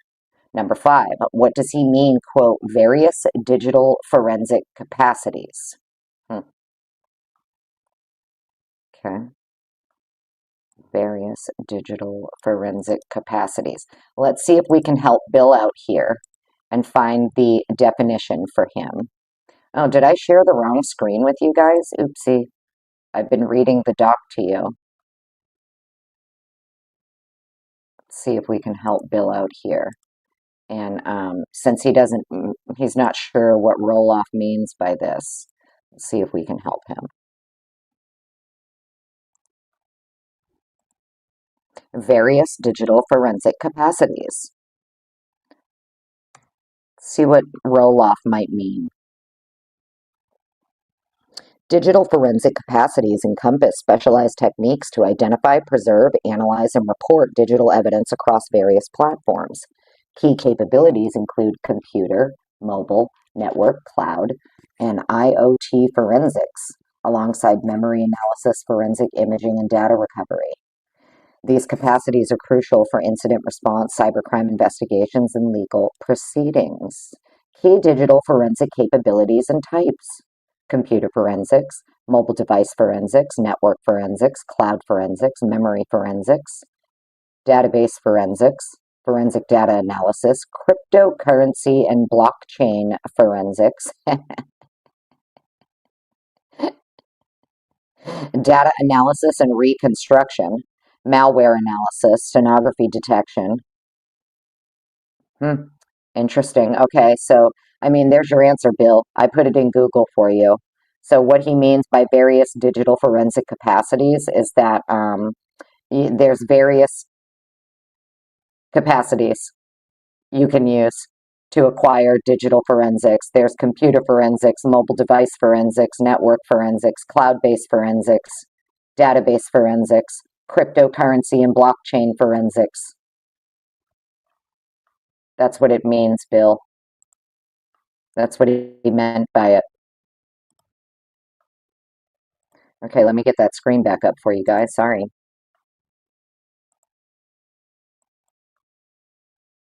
So I don't know if that will help Bill. I don't know if that would help the state here, but Bill doesn't understand what what this guy was going to Peden here. No, roll off. Sorry, we're on roll off.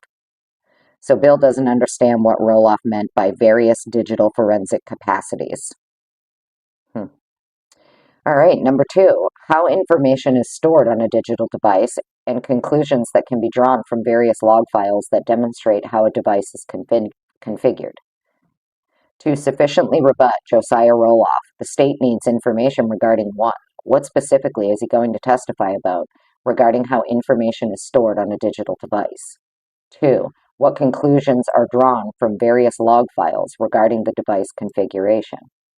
3, specifically, which log files is Roloff referencing? Number 4, which devices are these log files obtained? Different kinds of digital forensic extractions performed on devices during the investigation and prosecution of Mr. Kohberger. To sufficiently rebut, the state needs information regarding 1, what specifically is he going to testify about regarding the different kinds of digital extractions? 2, which devices? Well, I'm guessing the same ones that you have in your evidence. It's like Bill forgot here. It's like Bill completely forgot that the discovery that he turned over to the defense is what fucking the defense experts are going through. It's what they're using. It's the devices that you turned over, assigned to Mr. Kohberger. You assigned them to him. You said they're his. You said that's his shit on them. We're just going through your fucking evidence that you turned over, pal. That's all we're doing. It's the devices you handed over. It's the devices you claim the nefarious information exists or is present. Analysis of the produced electronic datasets has been conducted to analyze and create timelines, review the context surrounding specific activity, and generate patterns of life conclusions. Pattern of life. To sufficiently rebut, the state needs information regarding 1, what specific electronic datasets did Roloff analyze? 2, what is the timeline? 3, what context are they referencing, and what are the specific activities? 4, conclusions regarding patterns of life. I find it very hard to believe Mr. Roloff didn't include that. All right, Exhibit S6 here, anticipated rebuttal testimony of Gary Dawson.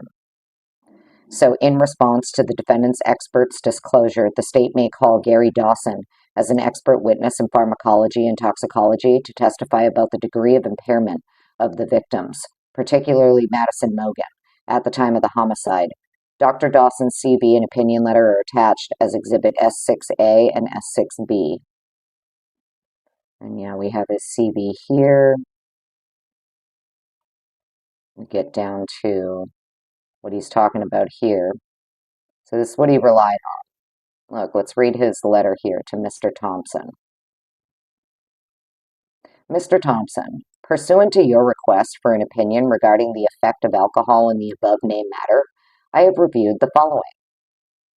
NMS Laboratory Toxicology Report for Kaylee Gonsalves, December 12th. NMS Laboratory Toxicology Report for Madison Mogen, dated November 30th, 2022. NMS Laboratory Toxicology for Xana, dated December 5th. NMS Laboratory, dated December 5th for Ethan.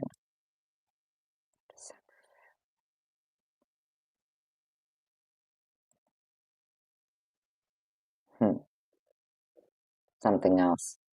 December 5th.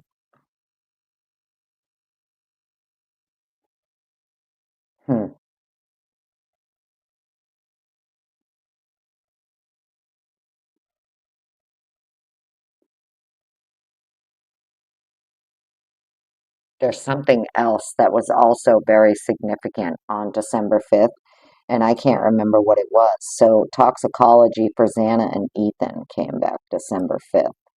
Then we have the statement of Brett Payne, dated December 29th, 2022. We have a Latah County supplemental report by Dustin Blaker, dated December 28th, 2022. And personal communication from Dr. Veena Singh, dated February 7th, 2025.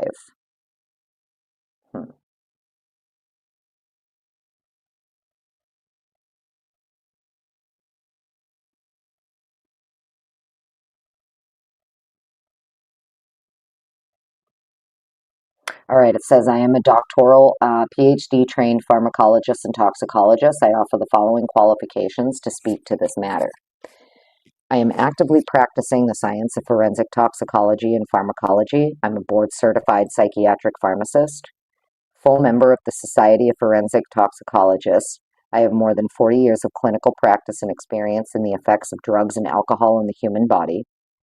I have had extensive clinical practice in inpatient and outpatient drug and alcohol rehab. I have had extensive clinical practice in academic medical center settings.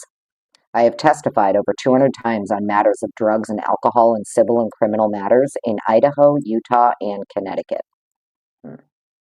Interesting. I have lectured extensively and provided training on the toxicology of drugs and alcohol to a variety of settings, including law enforcement, lawyers, universities, and lay people. The following is in part the basis for my opinion in this matter.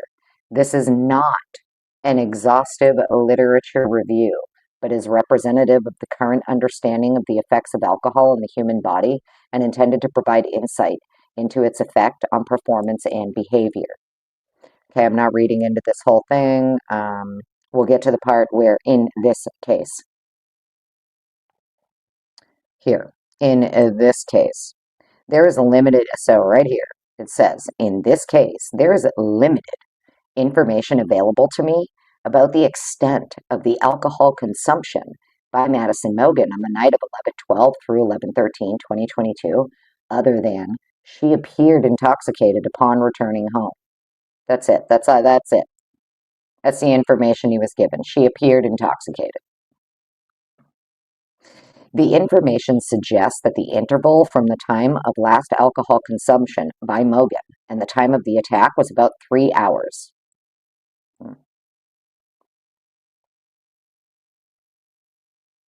This interval would allow for complete absorption of alcohol, meaning the post-absorptive stage from the stomach, and minimize the confounding of post-mortem redistribution from stomach contents. When alcohol is absorbed into the blood, it distributes to total body water, not to any particular tissue or organ. The source of the blood toxicology sample from Miss Mogen was noted to be cavity blood,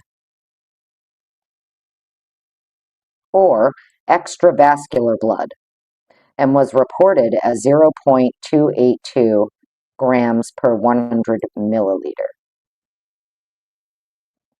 While cavity blood is the least preferred source for drug analysis, it can still be instructive under certain circumstances, particularly with alcohol, as alcohol distributes throughout the body, as water. So they gave this expert.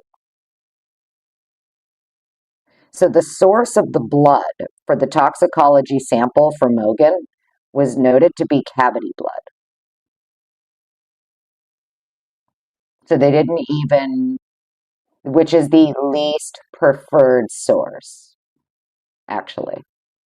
When you want to do drug analysis or intoxication analysis on a deceased individual, cavity blood is the least preferred source that you should be using.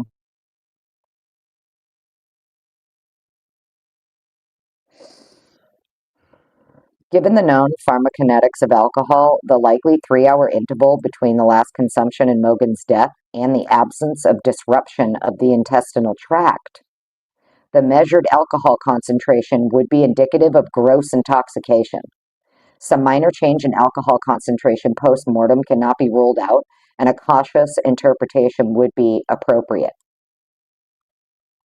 So Dr. Singh here personally communicated to him that she had the absence of disruption of the intestinal tract. Absence of disruption of the intestinal tract. Hmm.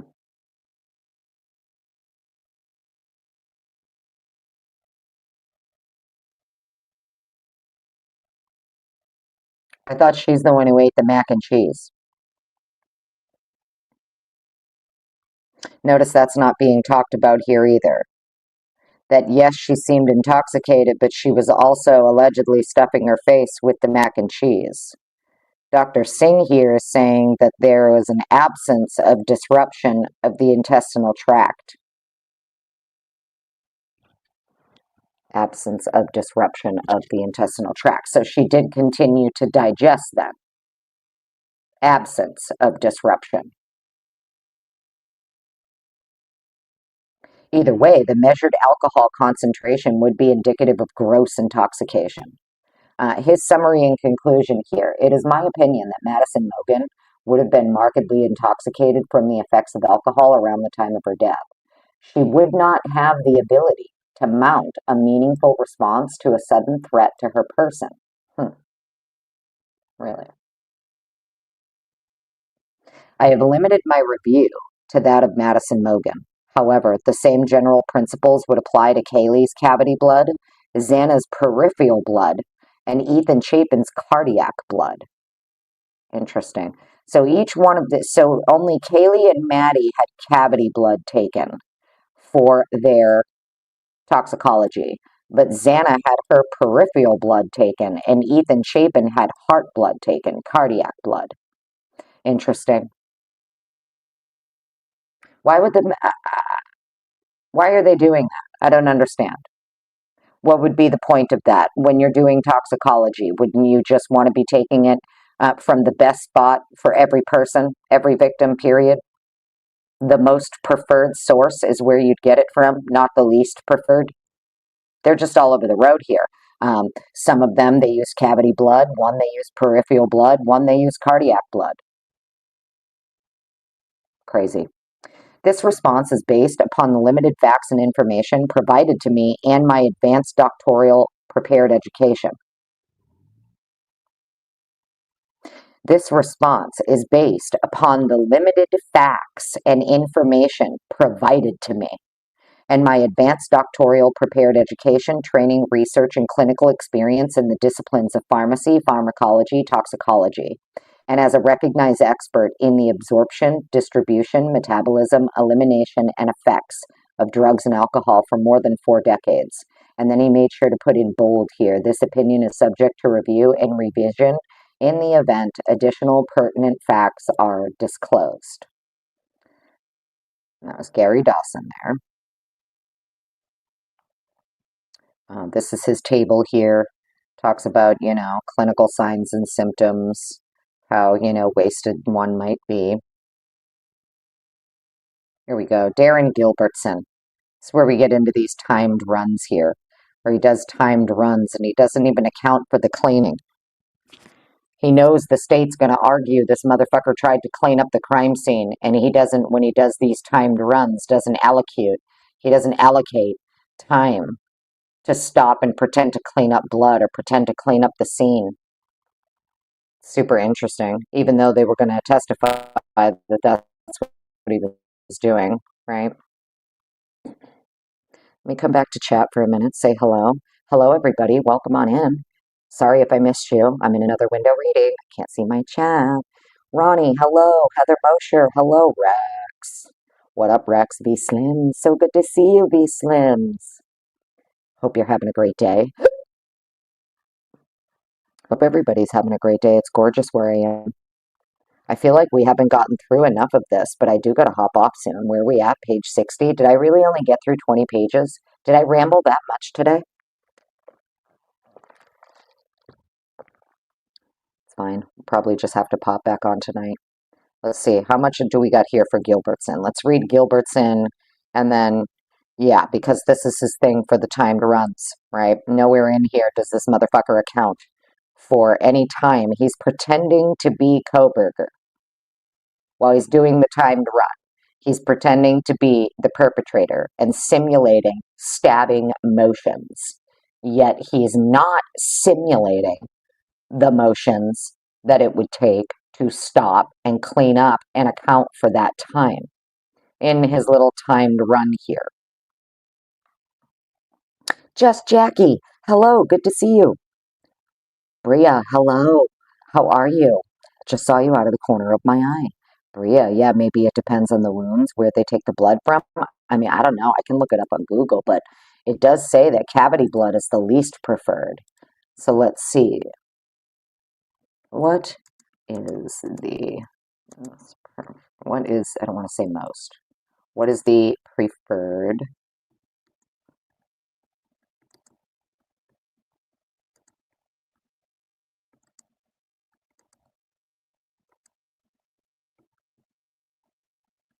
My fingers don't want to work today. Here we go.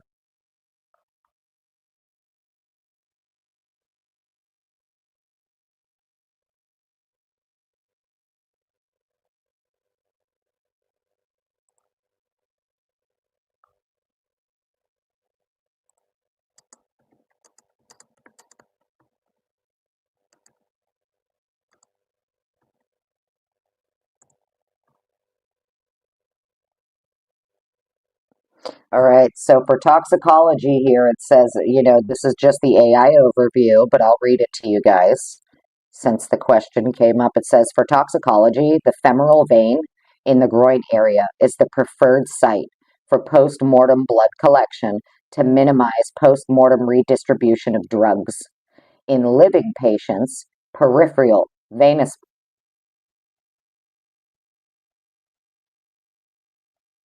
In living patients, peripheral venous blood, typically from the arm, is used. Peripheral sites avoid contamination from high drug concentrations found in organs. The preferred site is the femoral vein. Femoral vein, peripheral blood is best, as it is less prone to contamination from central organ drug release. Alternative sites post-mortem. If the femoral vein is unavailable, peripheral blood from the subclavian or iliac vein can be used. Says whole blood is usually collected in tubes containing preservatives like sodium fluoride to prevent microbial degradation. Best practice, samples should be taken from 2 distinct peripheral sites to check for consistency. Well, I doubt it was done. I doubt they did too. Interesting. So femoral vein is the most preferred. But here in Idaho, whatever they did for their toxicology samples, they used the least preferred sites, apparently. And why, I have no idea, but it is what it is. Senor Wazowski, hello, welcome on in. December 5th. Yes, is that why it's sticking out? Yes, thank you, Senor Wazowski. You're right. I knew there was something else December 5th that was key and crucial and important. Yes, that's the date that they have him listed as a suspect, huh? Those December 5th Sergeant Blaker initial forensic reports to ISP. Thank you, Senor Wazowski. I knew the December 5th date was relevant for some reason.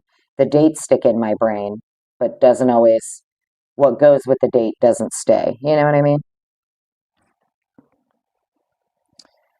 All right. So let's get back over here. We'll read through Gilbert's in here, and then I'm gonna get off because I got shit to do, friends.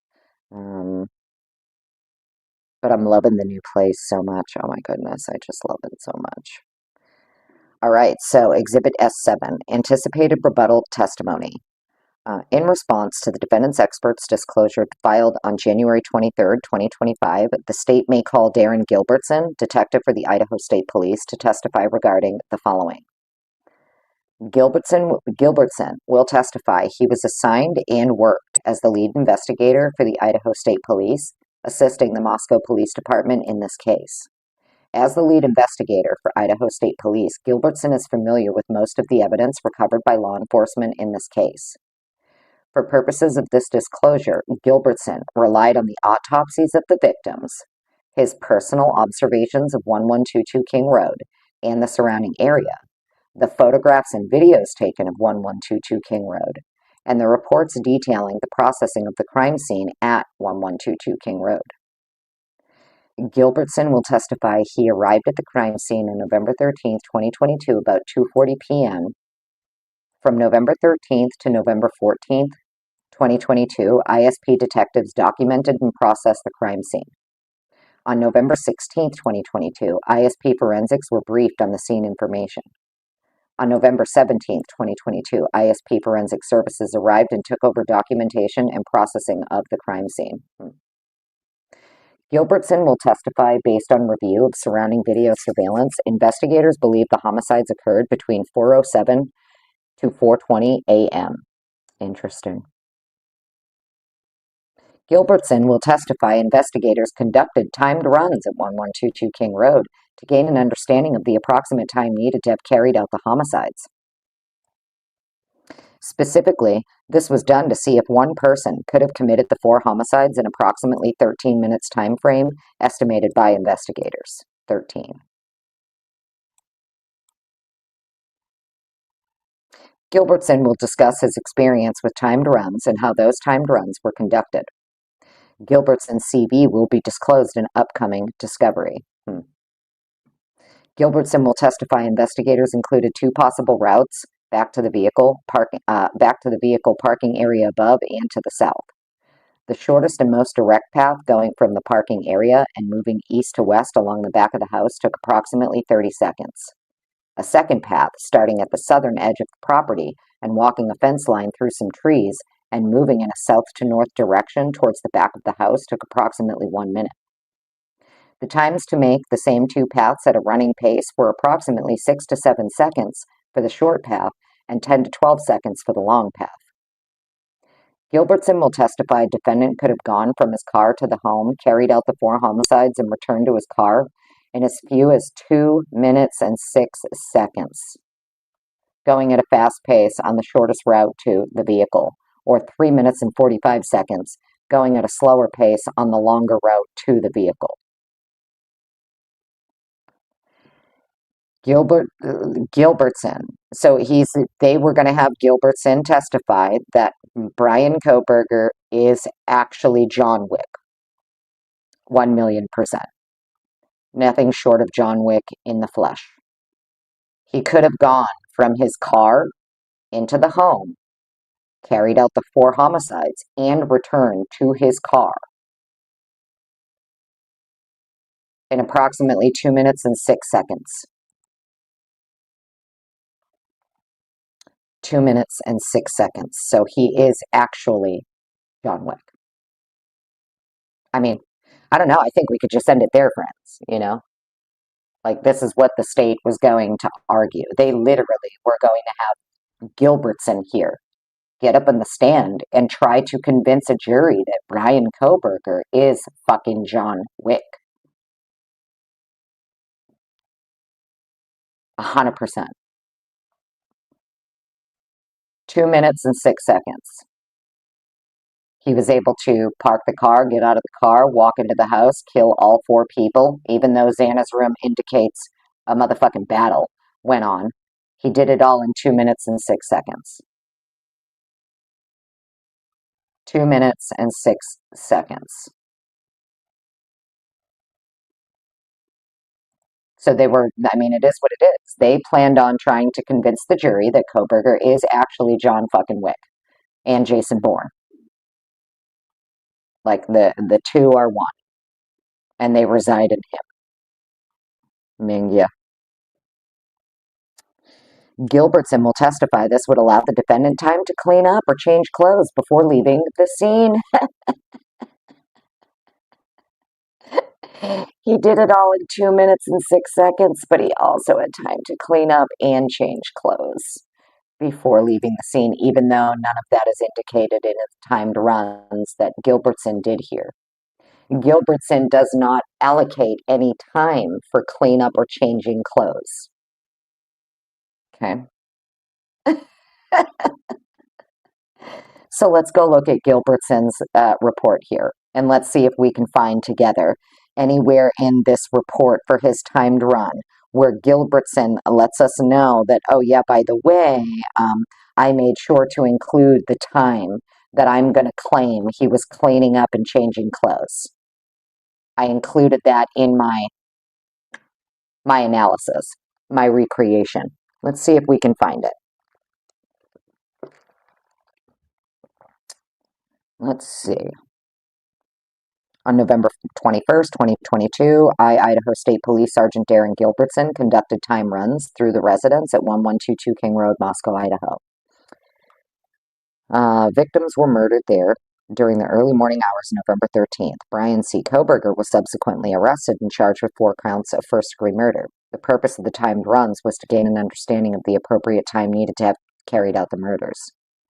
I was assigned and worked as the lead investigator for the Idaho State Police in assisting Moscow Police Department with the multiple homicides. Based upon the processing of the crime scene evidence collected, investigators believe Kohberger drove to the area and parked at the back of the residence. There is a paid parking area directly to the south that overlooks the back of the residence. Kohberger most likely entered the residence through the sliding glass door located in the second level at the rear of the residence and then proceeded as follows. A. After entering through the sliding glass door, Kohberger walked through the kitchen area and to a set of stairs that led up to the 3rd floor. Kohberger then went up the stairs to the 3rd floor. At the top of the stairs and directly to the left side is a door which was Gonsalves's bedroom, and to the right is a short hallway that ended into a bathroom and another door to Mogen's bedroom. Most likely, Kohberger checked Gonsalves's bedroom and saw it was empty and then moved into Mogen's bedroom, where we believe both Gonsalves and Mogen were asleep in Mogen's bed. Kohberger murdered both of them in the bed.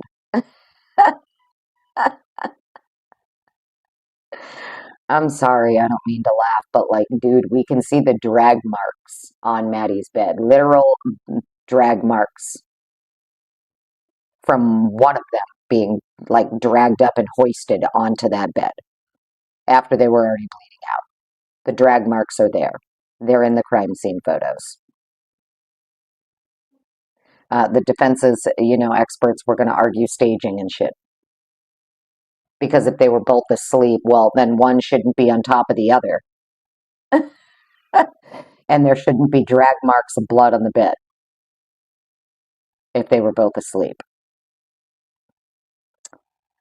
Okay, so Kohberger most likely went back down the stairs, walked through the 2nd floor, most likely walked back down the stairs, walked through the 2nd floor living room, and then down the hallway, which ended at Kernodle's bedroom. Based on the evidence, Kernodle was initially attacked just inside the bedroom near the entrance. Kernodle fought the suspect in the bedroom area and was ultimately killed on the floor of the bedroom next to the bed. Chapin, who we believe was asleep, was murdered in the bed. Okay, well, Chapin, no disrespect, okay? I'm not bashing anybody. Chapin had so much amphetamine in his fucking system, there's no way he was sleeping. I find it very hard to believe he's sleeping. I don't know. I don't know. His amphetamine levels were pretty high, though. I find it very hard to believe he was sleeping, but okay.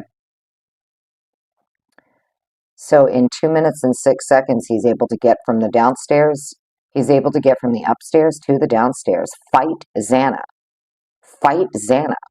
in her room without waking up Ethan, and then just also kill Ethan in his sleep, even though none of the screaming and the struggle going on with Xana woke him up. Okay. Kohberger left the bedroom area, walked back down the hallway, passed through the living room, the kitchen, and exited through the sliding glass door, leaving the door partly open. Kohberger then walked back to his vehicle and drove away from the area. Timed runs. So let's see here. I conducted 2 timed runs, the first being as quick as possible, and the second a slower, deliberate timed run. During the first trial run, I began at the rear of the residence and came through the sliding glass door. I then quickly moved through the kitchen and up the stairs. I looked into the bedroom to the left and then moved down the hallway into Mogen's bedroom. I simulated the number of strikes that were inflicted upon Mogen and Gonsalves. Detective Talbot counted and kept track in an attempt to recreate the movements and motions believed to have occurred based on the evidence collected and autopsy reports. Can you imagine I'm sorry, do you know how fucking stupid you look? Can you imagine what this looked like? He's simulating at the air, stabbing motions, while Talbot over here is fucking counting and keeping track. Oh my God. Talbot counted and kept track in an attempt to recreate the movements and motions. Yeah. I moved out of the bedroom, down the stairs, through the living room, down the hallway, and into Kernodle's bedroom. Again, with the assistance of Detective Talbot, I simulated the number of strikes that were inflicted upon Kernodle and Chapin. I then exited back down the hallway, through the living room, through the kitchen, and out the sliding glass door. Corporal Payne reported a time of approximately 1 minute and 30 seconds on the quickest possible timed run. So notice nowhere on this 1 minute and 30-second timed run does he include anything. He didn't stop to clean and he didn't stop to change clothes. Okay, so the first timed run, Gilbertson here doesn't allocate for stopping to clean and stopping to change clothes, even though he claims this is what Kohberger did or had time to do. Interesting. On the second run, the slower and deliberate one, I followed the same path throughout the residence, but at a much slower, methodical pace. I again entered through the rear slider, opening it slowly to make no noise. I then walked as quietly as I could through the kitchen and up the stairs, attempting to make no noise. I looked into the... How hard was that for you, Gilbertson? I would love to... And how much noise did you make, Gilbertson, even though you were attempting not to make any? Right? Because we all know what the house sounded like when you walk up the stairs in it and when you walk across the floor. You can hear that shit from outside if you're standing fucking at the end of the driveway. You can hear all of it. And the proof that you need to know you can hear all of it is just go look at their own body cams. Just go look at the cops' own body cams when they're standing outside that house. You can hear everything going on inside of it, including the people going up and down the stairs, the yelling, the screaming, the talking. So he's saying, I was trying not to make any noise, attempting not to make noise. It must have been pretty hard for you because that house was loud as fuck and the floors were loud as fuck, especially when you walk across them. If you got boots on or anything like that, heels. Can you imagine what it sounded like when there's 12 girls in the place with heels on? Oh my God. Opening it slowly to make no noise. I then walked as quietly as I could through the kitchen and up the stairs, attempting to make no noise. I looked into the first bedroom and then slowly moved down the hallway into Mogan's bedroom. Detective Talbot counted and kept track again as I recreated the movements and motions believed to have occurred inside the bedroom. I exited the bedroom, moved back down the stairs, through the living room, down the hallway, and into Kernodle's bedroom. The movement to Kernodle's bedroom was slower than the first run, but still somewhat quick. I again simulated the movements and motions that took place inside Kernodle's bedroom. I then exited back down the hallway, through the living room, through the kitchen, and out the sliding glass door. Corporal Payne reported a time of approximately 2 minutes and 33 seconds. Now let's see, we additionally walked through simulated paths, so even in his second timed run here, he doesn't stop to allocate for cleaning or changing clothes, or putting on coverings over the bloody clothes, or anything that the state was going to claim Kohberger did. It's not accounted for here in these timed runs at all, is the point I'm getting at. Additionally, walked through simulated paths that Kohberger may have possibly taken from the vehicle to the back of the residence. Shortest and most direct path going from the parking area and moving east to west along the back of the house took approximately 30 seconds. Starting at the southern edge of the property and walking a fence line through some trees and moving south to north towards the back of the house took approximately 1 minute. The timed runs revealed that it was possible for Kohberger to have carried out the murders in as few as 2 minutes and 6 seconds, going at a fast pace on the shortest route to the vehicle, or as much time as 3 minutes and 45 seconds going at a slower pace on the longer route to the vehicle. So they're saying between 2 minutes and 6 seconds and 3 minutes and 45 seconds, he was able to do all of this, kill all four, and change clothes and clean, even though none of that is allocated. It's not allocated for in their timed runs. So that's interesting. Where are we at? Page 63. Okay, so I'm going to end it here on these timed runs, and I just want to point out that nowhere in these timed runs, I'm going to say it again, even though we just read further up, Detective Gilbertson was going to testify that he would have had time to clean the fucking crime scene and change his clothes. Detective Gilbertson did not allocate any of that in the timed runs that he did in the house. No time allocated for the perpetrator to stop, clean, change, put on coverings, whatever the case may be, even though that's what they were going to claim. That's what he was going to testify to. So, I don't know, friends. I don't know. Listen, I'll come back on tonight. I know I said that the other night and I didn't, but it's just because we got caught up doing stuff here at the house. But tonight, I'll probably try and hop back on about 9:30 and we'll bang out the rest of this, okay? I'm sorry I had to do it in 3 parts. And I can't stay on for, 5 hours straight reading through the whole thing. I just can't do it. I'd rather actually poke my own eyeball out than be live for that long. And we're at what, fucking an hour and 30 minutes or something now? Something like that. What time is it? 12:17. So yeah, we're at 2 hours. I'm out. Okay. I appreciate all of you hanging out with me today. Hope you have a great day. Hopefully we'll see you tonight. Thank you, mods, subscribers, members. If you sent a little something, whoever you are, if you sent a little something to the Cash App, the Venmo, thank you. I appreciate you. Goes to the Starbeast Fund. And I know that I need to get my ass in gear for the month of April because I missed the first 2 weeks here on YouTube of April, basically. So we're back at it. I'm going to try and get stuff done when I can, okay?